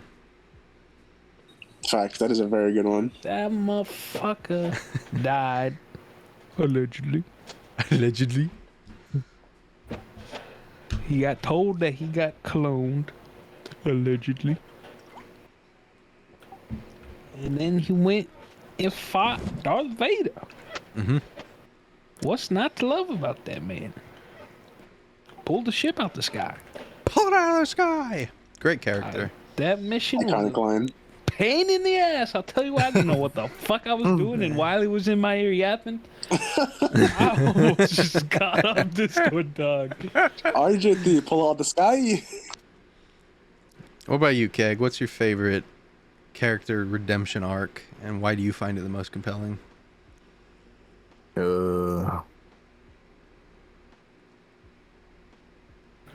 Shabazz Mohammed. had no right. Whatever. You think about it. Fred, do you got one? Yeah, mine. So mine, the one that I decided on was Finn. Okay. And because like, if you really think about Finn's story, as a kid, being kidnapped by the First Order and being made to be a foot soldier, Yeah. and then, you know, just like serving the First Order blindly for so long. Obviously, he then saw what they're actually doing, and he refused to do it, you know? Like, that's just like a big part of like the story. And then even like afterwards, you know, helping Rey. Because even when he was helping Rey, he was never really doing it out of like to redeem himself. He was doing it because he liked Rey, you know? Yeah. So, but like towards the end, you know, he's like, oh no, forget this. I'm leaving. We're all dying. Yeah. And then, you know, he has a change of heart. He's like, you know what? Nah, bro. I've become really good friends with these people, and they like treated me like a real person rather than just like another cog in the machine. Facts. So, you know, he switches it on, and all of a sudden, you know, he's helping him out. Even in the movie the episode 8, where he's looking to run away and go and help Rey, you know. And then AlsoTeeko catches him, and oh, what are you doing? Why are you running away? Yeah. You know, and, How dare like, you try and save our only hope? yeah, and then like you know, he earned the title of Resistance Hero Finn, you know? Yeah. Like slowly but surely, and he had a lot of moral dilemmas along the way. And he actually, it was just so compelling to me, man. Like every time he would be like, you know what, no, this is the right thing. This is what I should do, So to me, that was a big thing. So yeah. Kegger? Well, after further thought, I've come to none of that compelling to me. Really? Yeah. How come? There's just none that you really just like, damn, that one hit. Not that I know of. Not even Vader? Not Vader, not I don't want Ben to go Solo, nothing like that. not Bastila, not Bandon. Bandon? what you know about Bandon? Darth Bandon the Handsome, bro. What you mean? Yeah. Not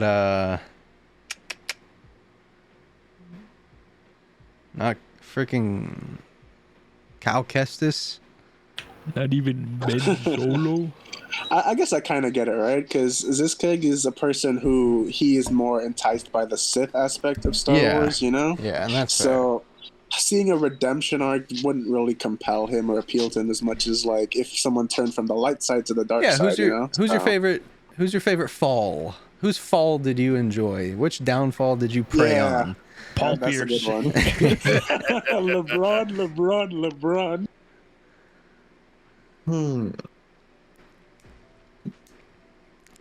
There's got to be one in there. Man, oh man.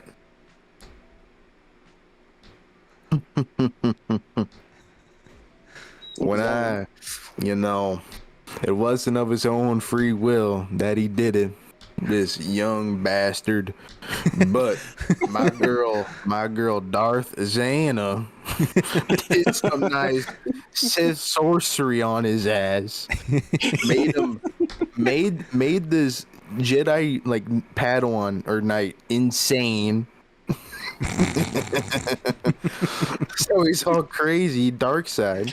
So when the Jedi come to kill the final Sith, they just see this little fucker and they like one shot him and like, oh, we killed the Sith.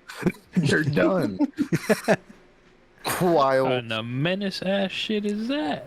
While Bane and Xana are in like a little basement hiding.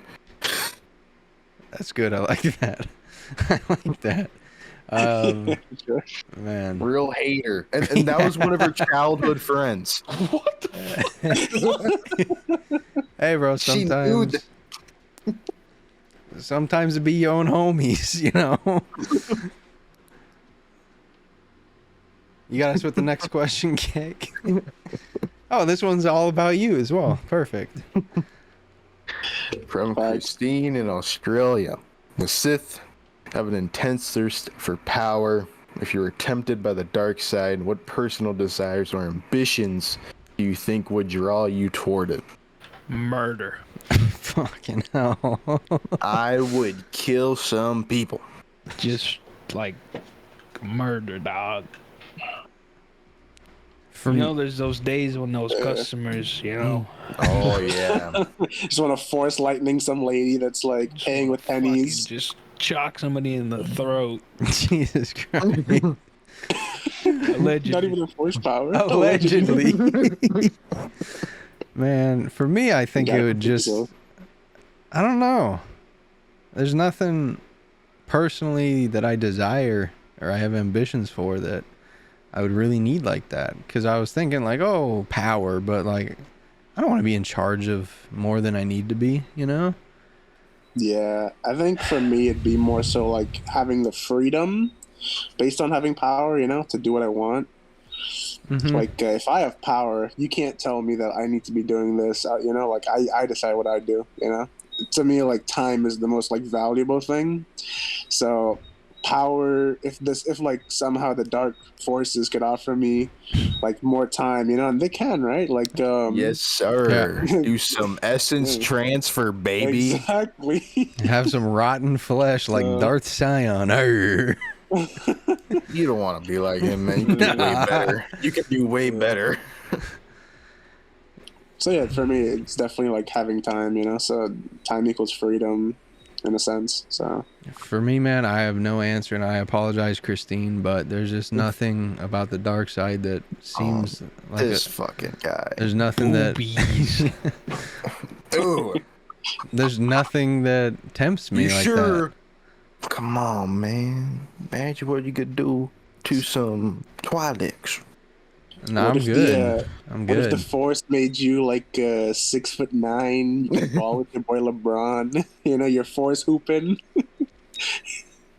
with some chips. You know. Hey, man, maybe in another life, but I just have I have no desire to that. You Oh, know. come on, man. Dynamic duo. Do a little LeBron step, James. do a little step back, force push the defender. No, man. Like, I could do. Foul. I could do all that with the light side, bro. Force There's just- choke the ref. Oh no, I would never do that. I would never do that. You kidding me? No. No, there's Put just me. Twist somebody's He calls it a technical. bro. There's nothing dark side about me, man. Oh, Hate to break it to T-shirt. you. Hate to Yeah. break it. What, Revan? Yeah, while you're wearing a Revan shirt. On the hood of it. Who's on the hood of that shirt? Hey, Force Ghost of August Ames? Come on now. AlsoTeeko. Now, put me in the Star Wars universe. Of course, I'm gonna be a Sith. But I recently just finished Ronin, which is a novel from the Visions episode, The Duel. Yep. And there's a character, a witch, A witch? and a witch. She that's what she's called, a witch. She's called a witch. She's a Yeah, dark side user. No. The novel's very different from regular Star Wars. But Reading she's Harry able Potter books? but she's able to just bring the dead back to life, not like a Night Sister way, but where she can either control the body, or you can just be alive again, but she's in your ear yapping. Nah, I love how bro's just sitting in the fucking dark with some sunglasses on. He's a fucking menace, dog. Talking about whispering in people's I ears. would bring Literally back all the has Jedi Darth motherfuckers Revan in his ears too, just telling him, oh, hatred, death. I would bring back all the motherfuckers I killed, and then I would take over the whole entire galaxy. You tell me? More power for them, the Rakatans. I'm doing more than that. Fair So play, it was man. like necromancy is what she was doing? Something like that. Fair play, bro. Fair play. You got us on the next one, Shooter. This one's coming in from Bean in Illinois. Shout out What Bean. up, little bean? The concept of balance in the Force has been a reoccurring theme. How do you interpret balance? And is it possible to achieve true balance between the light and dark sides? Hell no! I gotta. There's agree with you. always a motherfucker like me. Well, the thing is, there's always a back and forth, right? I feel like balance is a constant, balance. There's never one side on top of the other, but the Force is always one-sided. It's always dark Makes side. it balanced. Is there's two sides, Yeah, I guess to a point, there are two sides, but it's never just completely balanced between light and dark. There's always one on top of the other. It's think of it as a scale, one side you're putting 10 pounds of light side, the other side you're putting 2 pounds of dark side, and the Force is always like that. At least how I see it throughout the storytelling of episodes 1 through 3. Then going through 4 through 6, even 7 through 9, there's always one side on top. It's never complete balance, that's how I see it anyway. So, the Force, in and of itself, is light side. The Force is all about the light side, right? Mm-hmm. And the way of balance is to live through the Force. The dark side, all the dark side is you're manipulating the Force to your own will, and you're torturing the Force. And I think the definition of balance, the interpretation of balance, is eradicating the dark and bringing it back to all light and having the force continuously flow. Because there really is not, like, the only thing that you're gaining from the dark is selfish endeavors. The thing that you're gaining from the light is growth, harmony, peace, and balance.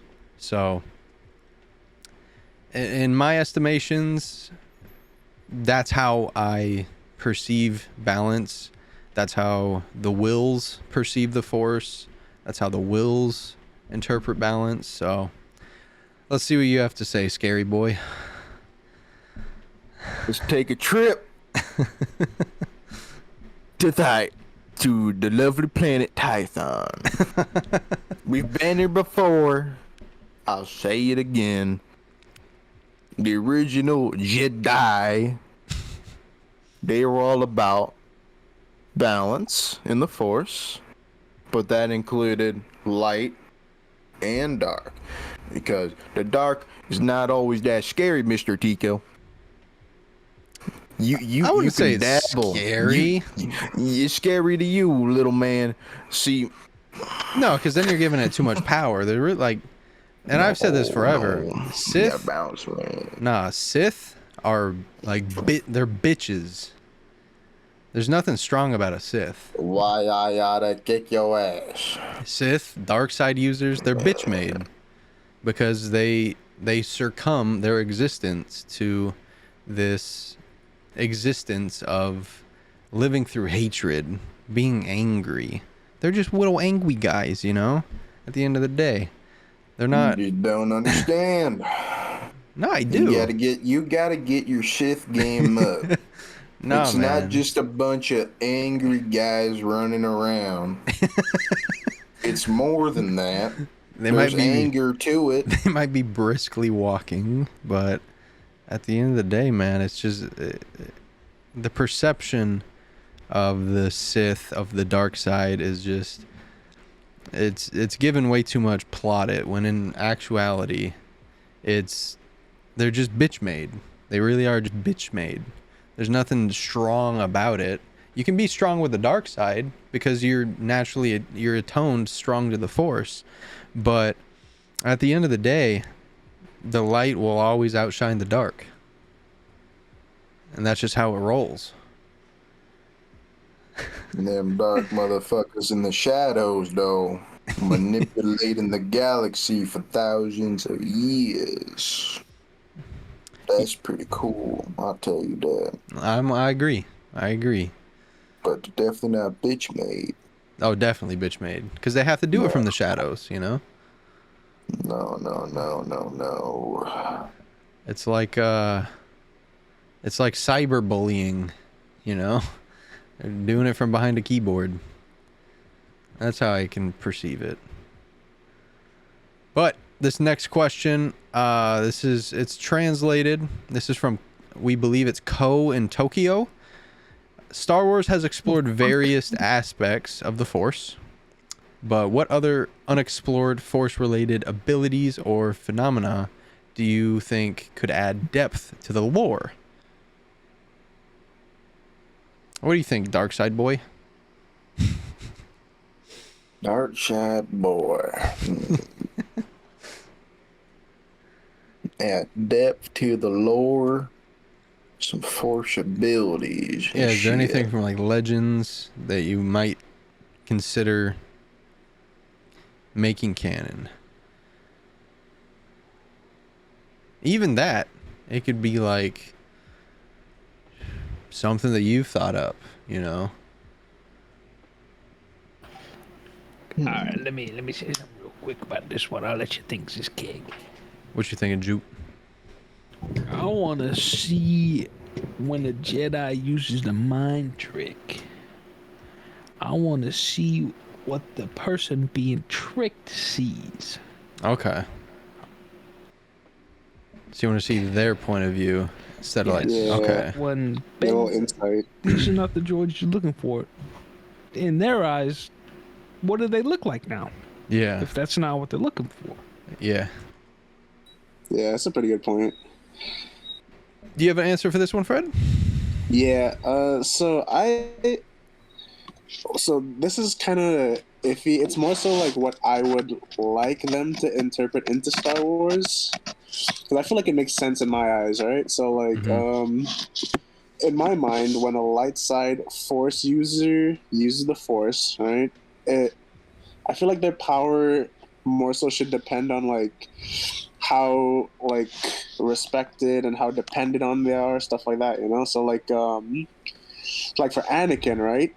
He was deemed as the chosen one from like day one, and being seen as the chosen one, I feel like his light side power should be stronger because so many people see him as a strong Jedi in the first place. And that's why I kind of feel like when you start off as a Jedi Knight, usually you'll have like a blue lightsaber, right? Because like, oh, you're more touted in combat rather than using the Force because you have less experience. And I feel like as you gain more experience, more people kind of put more faith into you, and therefore you then usually transition to a green lightsaber because you're a lot stronger in the Force than you are in fighting at that point. And I feel like it's similar in the dark side, where like the more kind of hatred you have, the more people that hate you, despise you, the more corruption that you're exposed to, the stronger your dark side power should be. I feel like interpreting that into actual like canon would make a lot of things tie together as to why like Anakin is so strong, as to why like Rey got so strong so quickly, you know, because a lot of people kind of see her as their last hope. You know? Yeah, for sure. So I feel like that's just me thinking. You know, I feel like that makes sense in my mind. So for me, and this is something that I'd like to, I have a like specific example for this one. I want to see how Darth Sidious clouded the Jedi. I want to see what was going on in his mind when he's filled in a room with Jedi. Like, because there's certain scenes where he has 5, 8, 10 Jedi in the room with him at one time. And like, what is he doing to mask himself? What is he doing to corrupt these people's minds in the moment to where they don't sense the dark side upon him? And I want to see like the mental battles. I want to hear what he thinks, because in all the literature, you never truly hear and think what Palpatine is thinking, except in the Plagueis novel. And in the Plagueis novel, he's an absolute sociopath. He's an absolute psychopath. And I want to see what he was thinking in those moments. So if they could somehow add depth to how Palpatine clouded himself, I think that would be a terrific thing. What if it's like a Schmeagol / Golem type beat going on? That'd be insane. Sheevy. Yeah. Don't do it, Sheev. Not now. But I want to. You got an answer, Keg? You took it from me. Get fucked. Get fucked. Man. It's because I can sense your emotions. I can sense your thoughts. Yeah. It's a light side power, you know? Oh, yeah? That's a bitch-made power. Oh, it's a good one. Yeah. You got us on the next one, Fred? Yeah, I can read the next one. So the next one, yeah. Whoa, you making fun of me because I can't read? I can't read. Really insensitive, man. Yeah, because your screen's as dark as your room is. Anyway, the next one is from Greg in Wisconsin. Shout out, Greg. And yeah, so Greg asks, Star Wars has touched on themes of hope and despair. How does the franchise's exploration of these themes resonate with you, and how can it inspire us in our own lives? That's a good question. Yeah, I actually want to hear what JT has to say about this, because, like, you know. Yeah, start us off, Shooter. Yeah. The one thing that Star Wars and Hope have in common is I hope Rey Skywalker gets gunned down like Ayla Secure. Man started clapping. Yeah. Let it be Finn that does it as well. Oh, that'd be Have him nuts. influenced because she knows, or he knows that Ben kissed her. Unreal. Unreal. He's letting the dark side flow through him. He's gonna let the hate flow. He's gonna, Ended that Glock with a switch. man, he's gonna pull out the heavy minigun, special ability. He's gonna AoE her. She done for. I think Call to assist. They're gonna tag team him. I think Finn's gonna be a Jedi in the new movie, low key. I hope he is. I genuinely hope Finn is a Jedi, bro. Like, they just done him kind of dirty in the movies in general. Mm-hmm. Like, he's had some shining moments here and there, but like, I feel like for such an integral part of the series, like Poe's had his like shining moments as like this crazy good pilot.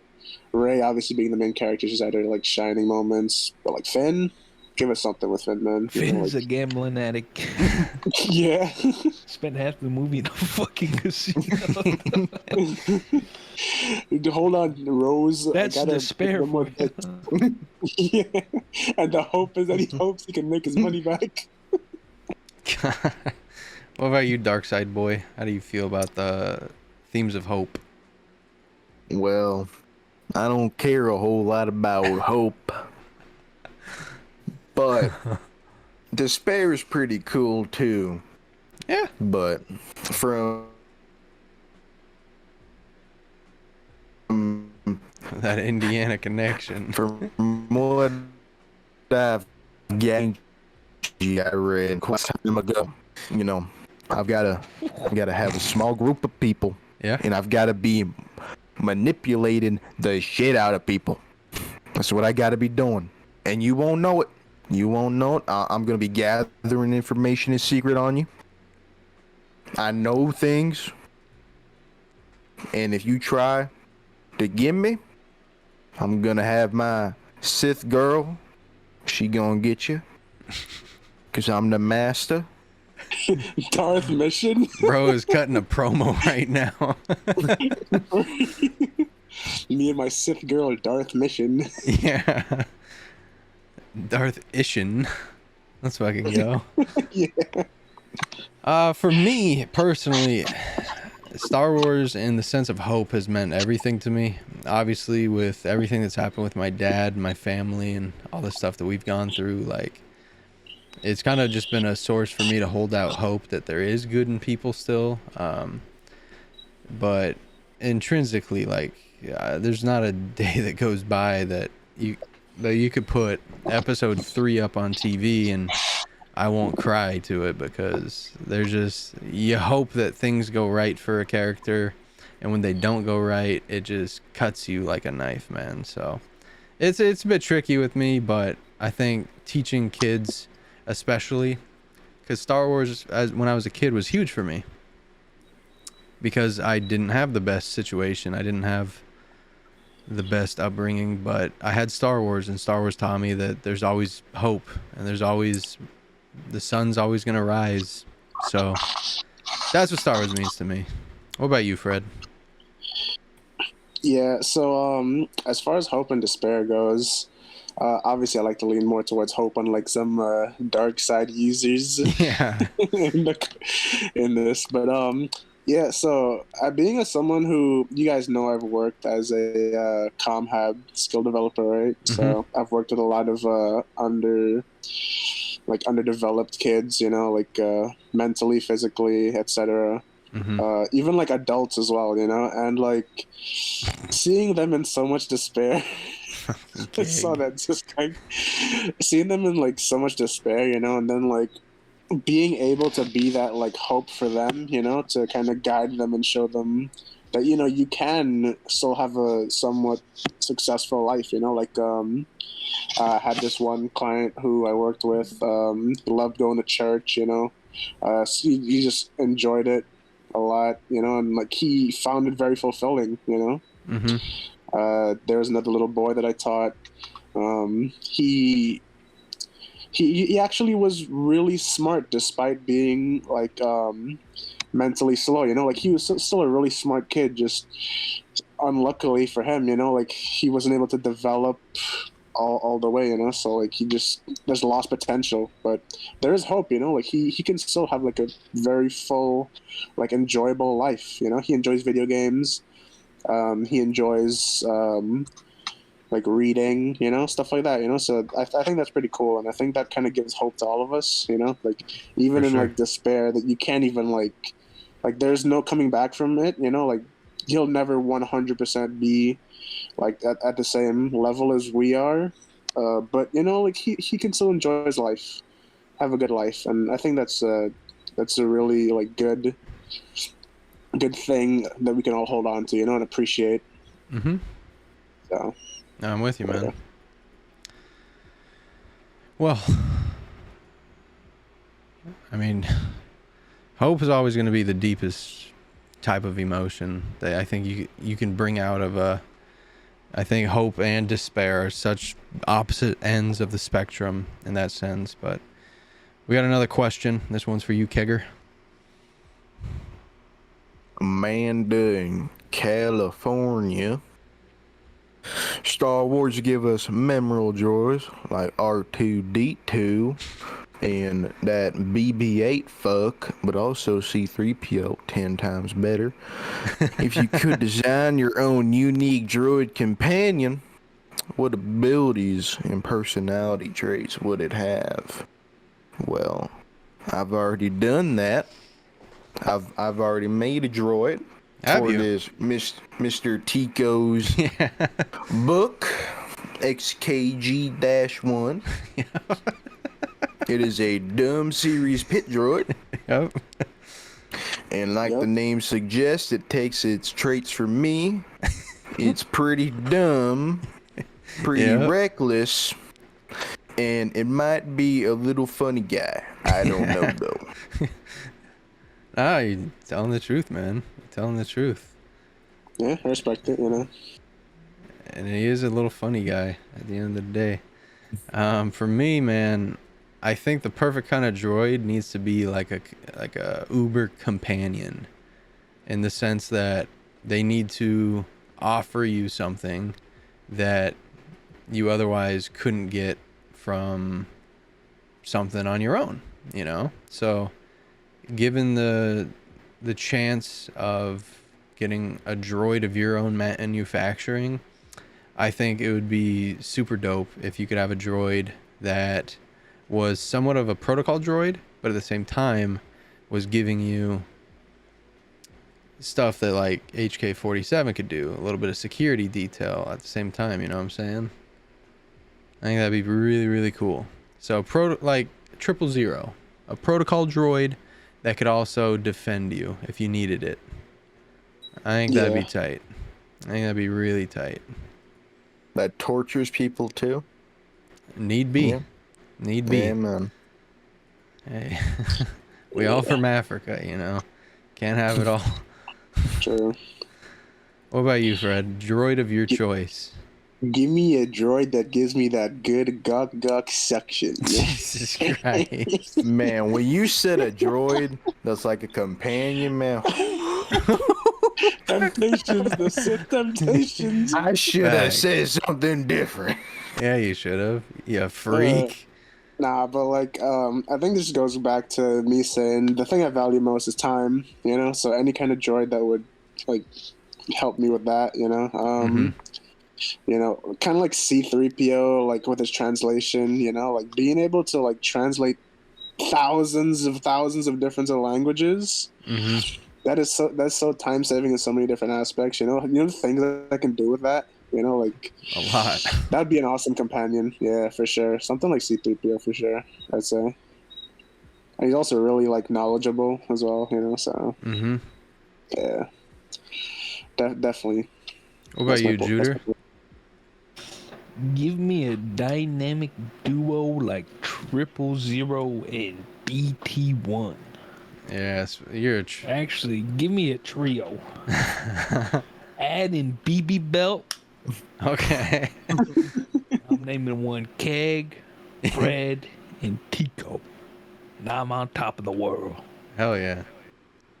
I And respect they call it. me Juke Decker. We're all Facts. droids. Yeah. Yep. I think that's all of us, yeah? For droids? I like that. Yeah. Those are some pretty good choices. Juder, you got us on the next question, buddy? Mike in New York. Lightsabers are iconic, but they also represent the wielder's personality. If you were a Jedi or Sith, what color lightsaber would you choose, and what emotions would it reflect? That's a good question. I'll start us off on that one. I think, and I wear a crystal around my neck every day, and it'd be green because I do think I am a serial learner in the sense that I would love to learn as much as I can and as much as I'm capable of action, of violence. It would be a last resort.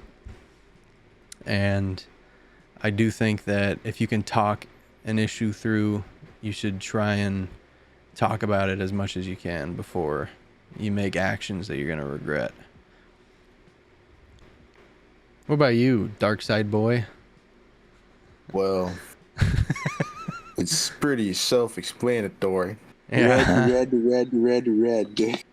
Yeah, it would be a nice red blade. It would be, would it? Yes, it would.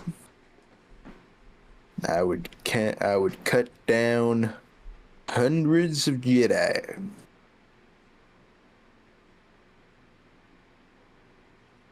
With Hundreds? Only hundreds? with my sexy Twi'lek apprentice. Okay, Darth Ziskeg. Yeah. I think for me, it'd probably be purple, to be honest. Because, like, I see myself clearly, Ain't that right? fitting? Yeah, I know myself. I had to go you get know, my and, whip real quick. Yeah, I feel you. We're saying. I was just saying, for me, it'd be purple, probably. Because I see myself as a person who follows on the light side, but at times I do fall to temptations, to to the darkness. You know, it tempts me, you know. But I try to be the best person I can be still. For sure. So I'd say purple for sure. What about you, Jute? Real motherfucker like me picking maroon. Maroon. Okay. And I'm being an unaligned force user. I like that. Just a dark Jedi, huh? Nope, I'm me. just me. I'm just me. I like that. I've always been a Jedi. I've always been. See, my brother was Obi-Wan growing up, which made me Qui-Gon. Yeah. And when Qui-Gon bit the dust, that made me Anakin. And in episode 2, Anakin was throwing around a green lightsaber. So I was attached to the green, man. I was attached to the green. And then Luke Skywalker rocking the green. It just made sense. It just made sense for me, man. So I've always been a green Donnie. And I think just in the sense of that, just in the sense of the aesthetic, the green, I feel, looks the nicest. Let's be honest. The green looks the nicest. No one wants to walk around with a flaming red stick. You know, red, nothing alluring with red. But green, it's got that nice glow to it. Purple I can see, but man, green is nice. Solid question, Mike. And in the comment section, in the reviews, let us know. Would you be a Jedi or a Sith? We got Gavin in Florida. Star Wars has numerous incredible planets. If you could spend a day on any Star Wars world, which one would you pick, and what would be the first thing that you would do there? I am picking Kashyyyk, and I'm getting me a Wookiee. You are buying one. I Juke like Solo. Yes, sir. I will have that motherfucker fish for me. Oh, man. He be cleaning my fish. He would give me piggyback rides to work. You would be cutting wood. Cutting wood. We'd be best buds. Would you give him the captain's armband? Oh no, we are going to be 2v2 demons. Yeah. Have him in the paint just blocking shots. Kobe and Prime Jack, watch out. Oh yeah, I respect it. So Jute's going to Kashyyyk to become a slave master. That's pretty dope. Yeah, that's what you That said. is pretty dope. Where would I go? I think Tatooine.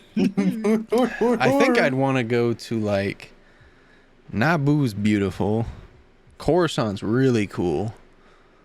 Let me Watch out for the police chief. AP stains. Yeah, let me go to Coruscant and just see like the Jedi Temple. That'd be really cool. Or Naboo. I'm going to Naboo for my eventual honeymoon, so I'll pick Coruscant for sure. Coruscant seems cool. What about you, Fred? See, this one's a bit tempting, you know, because there are some pretty cool planets in the Star Wars like realm. Mm-hmm. But you know, take me to Mandalore, dude. Mandalore, okay. I want to dwell with the Mandalorians. I feel like I'd have a really good time there, you know. Facts. Bathe in the waters, you know what I'm saying? Yeah. No, but I feel like, yeah, I've always kind of liked Mandalore. Obviously, the first thing I'd do there, I'm not too sure, to be honest. There's a lot of stuff that I could do. Maybe riding on the dunes would be fun. That would be really fun. Mm-hmm. Just hopping on the dune and just, like, go riding. That'd be awesome. Yeah, so Mandalore, for sure. I definitely think it's a really, like, cool planet as well, so... It is pretty dope. It is pretty dope. Much respect to that. Keg, are you gonna say Tython? You know, like, there's so many cool places, and you guys just choose the most boring ones. All right, we get it. You want to go hang out with Lizzo? No. Take me to Korriban for two things. Jesus Christ. First, I want to go to the Valley of the Dark Lords. Of course you do. And I want to fuck with some old ass Sith Lords. And if they don't fuck with me, I'm just gonna kill them or something, you know. I'm just gonna fucking nihilist. I'm just gonna absorb them. I'm him, you know. And then second, give me a pure Sith blood woman. Jesus Christ. I've only got one day there. I'm gonna enjoy it. Getting this Scythian, huh? See, that's also why I'm going to Coruscant too, you know, because... To get drugged. Nah, I can say what's up to Leia, you know? Say what's good with it. Oh, You're gonna try some spice. Hey, bro. You and Han Solo Bo-Katan. are divorced? What's good with it? How you doing? All I'm saying, bro, you know, Bo-Katan, Where your mom at? Mandalore got some baddies, bro. Don't cap Mandalore got some baddies. Oh, for sure. Sasha Banks. Yeah, exactly. Never mind. Hold up. Solid question from Gavin there. Fred, you got us on the next one. Yeah, I got the next one. All right, so Emma in Georgia asks, Star Wars often explores the theme of mentorship. If you could be mentored by any Star Wars character, who would you choose and what lessons would you hope to learn from them? And actually, I'd like to answer this one first because you know my answer already. It's Obi-Wan Kenobi. He's my favorite character in all of Star Wars. Mm-hmm. And if I had to have him mentor me in anything, I really love his Saresu form. So learning that would be awesome. Maybe also having him teach me like discipline, you know, because if anyone knows discipline, it's Obi-Wan. So true. Like that's definitely my choice, 100%. Not going back. Hanapino Skrilla. Facts. I like that answer. What about you, Juder?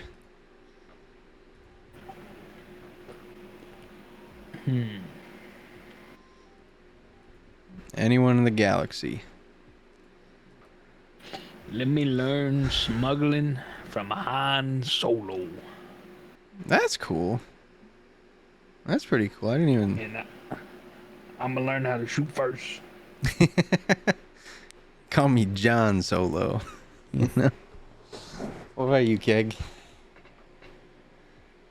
Gonna spend a couple of nights with Revan's woman that he abandoned. And she's gonna teach me some battle meditation. Now, I don't know if I'd want the regular or the corrupted. I can tell you which one you'd rather.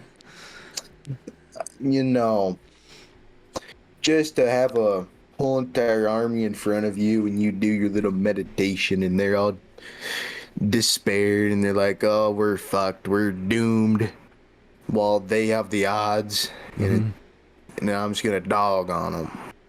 Mm-hmm. That's fair. Me and my sexy Twilight apprentice. Okay. I was gonna go with Basta LaShawn, but I'll switch up and I'll go Rey Skywalker. Cause she knows everything at this rate. She knows everything. She's read all the Jedi texts.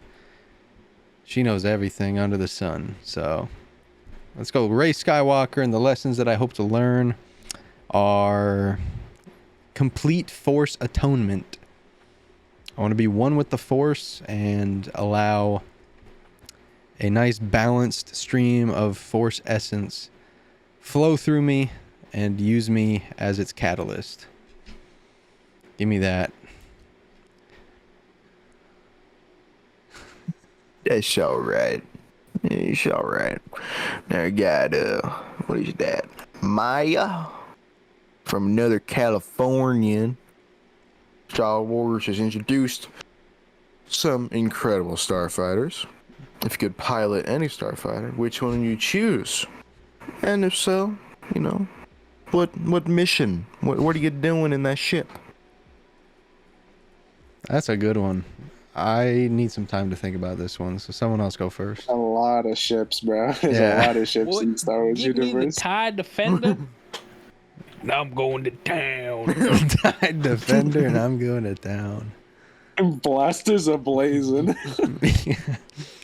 What we've captured from this pod is that Juder he's got some emotions that Dude, he's that needs to... ship is so fucking sick if you don't have it unlocked. It is. Oh, Yeah, I got it unlocked, but I gotta get my Adversio up, bro. I have It's rough. everything max except for her fucking crew shit. Oh man, Okay. I love it. Yeah, It's I think done.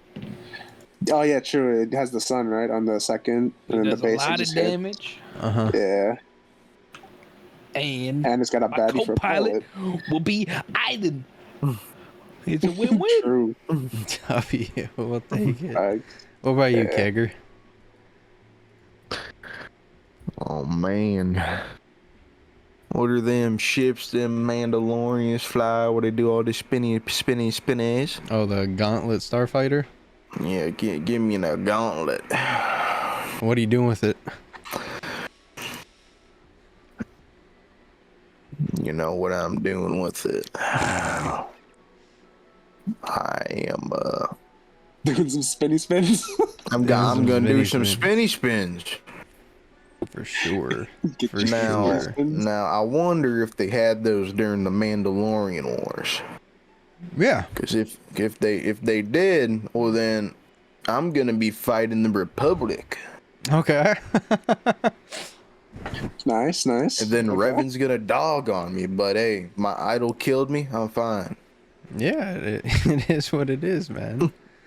You get Weapon, I'm a big fan. No, please. At least if Malik don't. If Malik kill me, I'm haunting his ass. What about Bandon? What if Yeah, Bandon Darth kills you with some Bandon. forced judgment? That'd be a bad way to go, bro.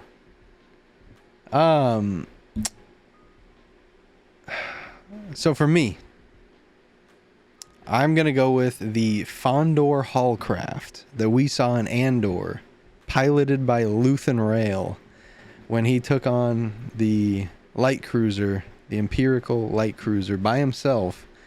And he had those lightsaber type beat joints on the side of his ship where he cut those 2 TIE fighters in half, bro. Give me that ship. 100p, no Skrilla. That ship is fire. My co-pilot, shoot, let me fly Ahsoka Tano around the galaxy, say what's up, you know, see how we doing. But that'd be a sick ship. Probably the dopest ship we've seen in canon to this day. We've seen some dope ones already. For me, it's the Death Star pointed at your ship. Nah, it's not the Death Star. Honestly, I really like the Raven's Claw. I think it looks cool as fuck. I had that pulled up as well. I was gonna ask if it's a solo ship. It looked pretty damn big for one motherfucker. Yeah, it's really cool though. I like it. Honestly, I would just be like flying around in it. There's no like mission I'd want to go on or anything. I just want to fuck around with the ship, you know. Like it looks really cool. So try to do the Kessel run in less than 12 parsecs. You know what I'm saying?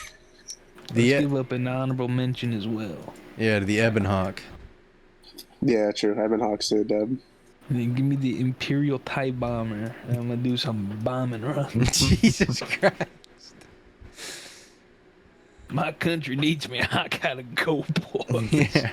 I was gonna say just a standard issue X-Wing, but man, the Resistance X-Wings, they got a little bit faster, a little bit better, had the light speed capabilities. So, but the reason why I chose the Fondor is just because it can also double as a place to stay, you know. It's got housing in it. So, I'd go with that for sure. Cuz you can't, and also it needs to be small enough that you can park it in like a backyard. You can't just park a Millennium Falcon in your backyard. I can. Want to see me try? Okay, good. Let me get to my levelance in the driveway. Let me park my executor. Jesus Christ. Next one's you, Juder. From Patrick in Texas. Star Wars has a rich history of epic lightsaber duels. If you could witness any lightsaber duel from history, which one would you choose and why does it fascinate you? Damn. Give me when Qui-Gon gets done up by Maul. Bro wants a front row seat to see a murder. Sir. I want to see him cry about them getting him for his foams. JTOP. Woo! Darth Mom, your biggest fan. I'm pulling up with a lunch and some popcorn. Dog. He'd have his face painted and everything. Let's go, Corn Mom! dogs, rise up. You know, you grab a souvenir after as well. Just take something off Taking Qui-Gon. a lightsaber, dog. He'd cut fucking Qui-Gon's ponytail off. Take that shit home. Yeah, They call me Qui-Gon. Good God, man. What about you, Keg? I would like to see the ruler 2 be tested. It's first time with my boy Bane being like, "Hey Xana, are you really that gal? Do you really want to be about this life?" Yep. And she's like, "Yeah, I'll do it. I'll fuck you up." And she did. But it's a neat duel because it's like, if Bane wins, he's gonna do some like essence transfer to her, and then like he's gonna live even longer. And then what's Bane's plan after that if he ever won? Does he train Cognis? That's the plan. Probably. Ram horned bitch. At that stage, probably. Fred, you got an answer for this one, buddy? Yeah. So As- uh, you know what? Actually, yeah. The one distinct one for sure. Kenobi and Vader. You know, in the Kenobi series. Okay. That was just like. That was just something else for me, man. Just Kenobi confronting Anakin one last time. Mm-hmm.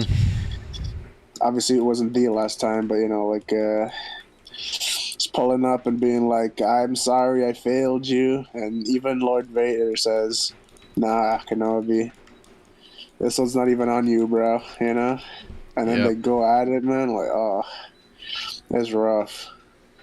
But I'd enjoy every second of it, you know. Facts.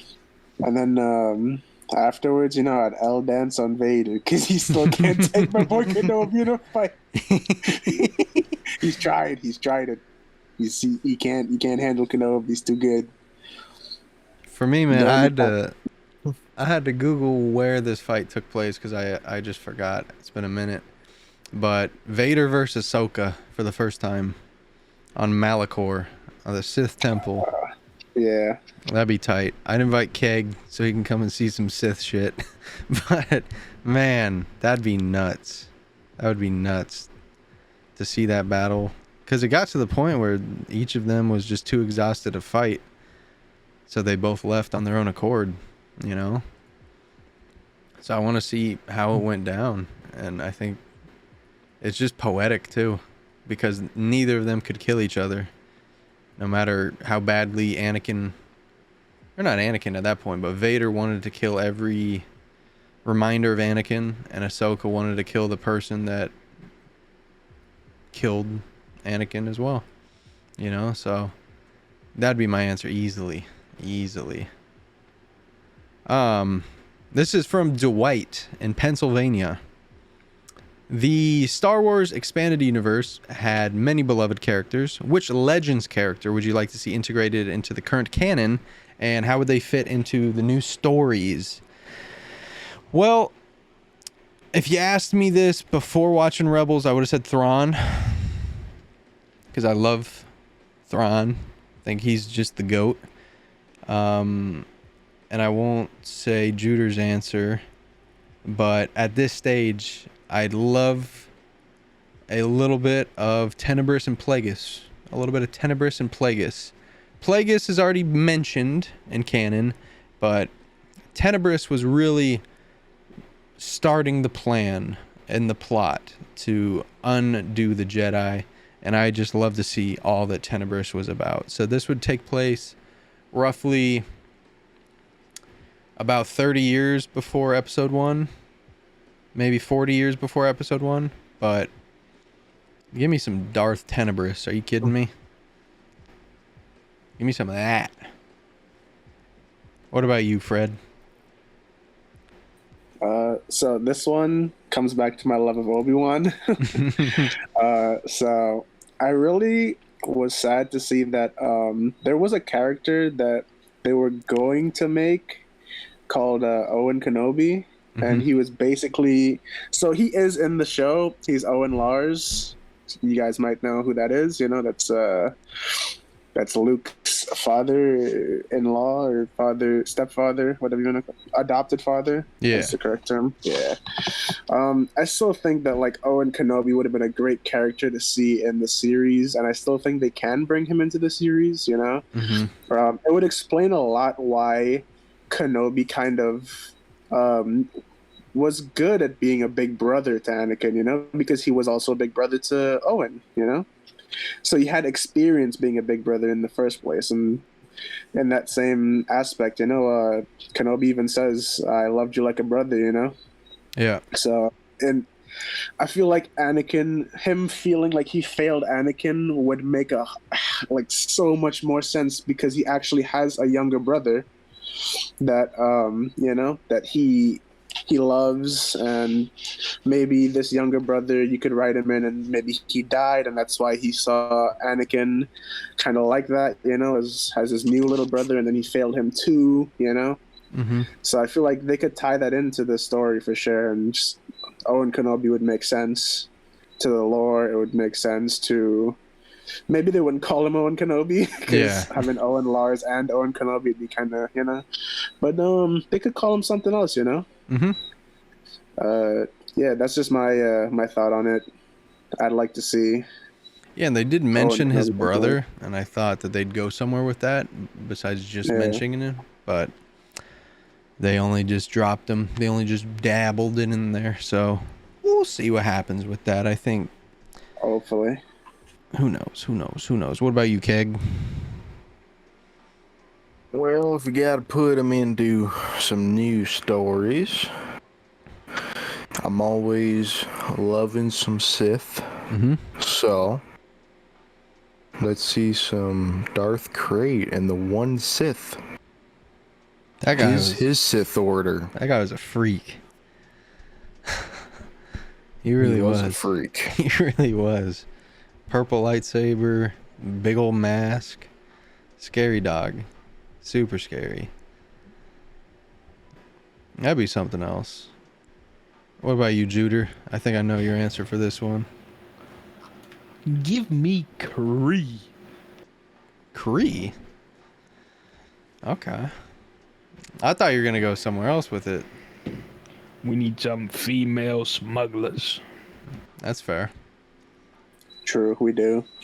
For sure. See, I thought 10 times out of 10 you were going Dr. Aphra here. So I was avoiding it, but that's a Yeah. solid pick in and of itself, I think we do need, and like our other question from Keg, I think we do need to see like some more females in different types of roles other than just like political leaders or Jedi, this, that, the other. Just see them in different roles doing other stuff, I think that'd be cool. Last question of the pod. Do you want to take it away for us, Fred? Yeah, so this question comes from Leia87 up in the UK. What up, Leia? You get to be the last question of the pod, so congrats. She asks, if you could rewrite the ending of any Star Wars movie, which one would it be and why? Damn. Do you want to start us too, Fred? I got to think about that one. I actually, this comes back to earlier as well when I was talking about this. I said that there was one way that AlsoTeeko could have helped establish Finn's character, and if she died. Yeah. If she died, she would have helped Finn's character develop so much more because Finn would have been grieving her death. He would have blamed himself for it, and he, one, either would have became a way better resistance hero for it, or two, in the new movie, he could eventually fall to the dark side because he still blames himself for AlsoTeeko's death. So I feel like movie number 8, just kill off AlsoTeeko. She's not an important character in the slightest. We barely see her in episode 9. Just have her be impactful once in her entire Star Wars career. In fact, the new movie that's coming out, if you want to kill her, feel free. Feel free. Yeah. Man. So that's one. me there. All right, what about you, Juder? We're gonna redo A New Hope and give Chewie that goddamn medal. Facts. Chewie deserved one, man. brother is a war hero. Facts. And doesn't have his medal. And he walks into a cantina and says, "Oh yeah, I helped blow up the Death Star." No, the fuck you didn't. Proof. You got proof? Where's your medal? Show me your medal. I ain't got one. Man, that's sad, bro. Shout out Chewbacca. What about you, Keg? Get rid of that little mall tidbit at the end of Solo. Whoa, brother, whoa. You didn't like that? Pissing me off. What? Why didn't you like that? I love Maul, but what he doing there? Oh, he's staring at them menacingly. Yeah. He's being chilling, my guy. he's just letting them he's know running. what's what.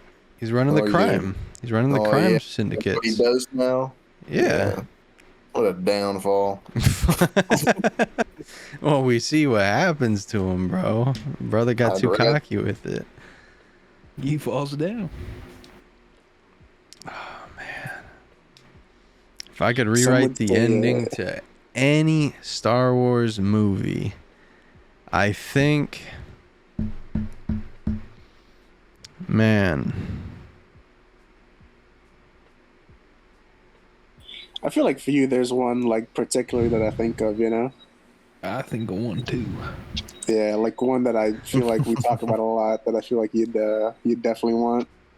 there is, but I don't want to mess with the story too much, He wants Yeah, I feel you. Vader to turn to the light side and wear that goofy white suit. See, it would be cool if Anakin lived, but at the same time, it's ceremonious that he died and he passed. But if I could change the ending of any movie, man, I think it'd have to be a sequel. And I think you got to keep Ben Solo alive. I think you got to. I don't see the point in killing him off. And I wanted to, I was going to say, let me change Han dying. Let Han live through the 8th movie. Issue with that is Han died in the middle, so it's not the ending.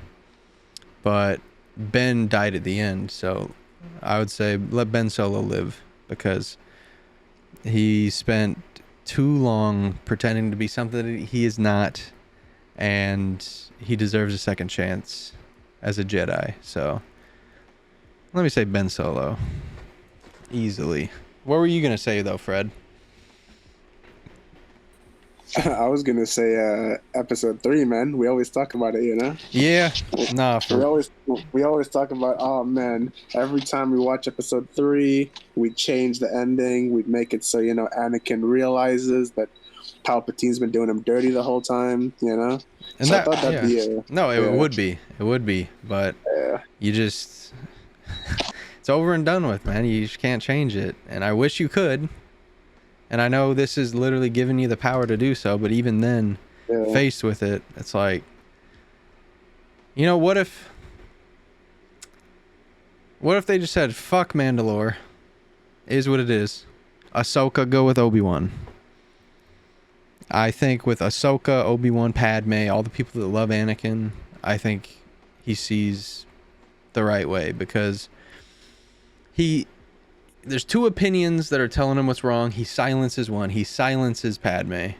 And then he's left with Obi-Wan. Obi-Wan is everything that he thinks that he hates. And if Ahsoka's there, I think things turn out differently. But I wanted to do that, but I just couldn't, because it's already done with. But it is what it is, because this pod is also done with. I appreciate y'all for checking out The Archives, episode 2. We'll see you next week with episode 3, in which we will be talking about episode 3. Make sure to drop a like-ski, manike-ski, give us a 5-star review, and don't forget to follow the Star Wars TAP everywhere on Instagram, Twitter. Check us out on Spotify, iTunes, Apple, YouTube, and every platform you can get your podcasts. From AlsoTeeko, Juder, Fred, and everyone's favorite rebel, Ziskeg, this has been the Archives Podcast, and we'll check you out next time. Peace! Bye-bye. Later.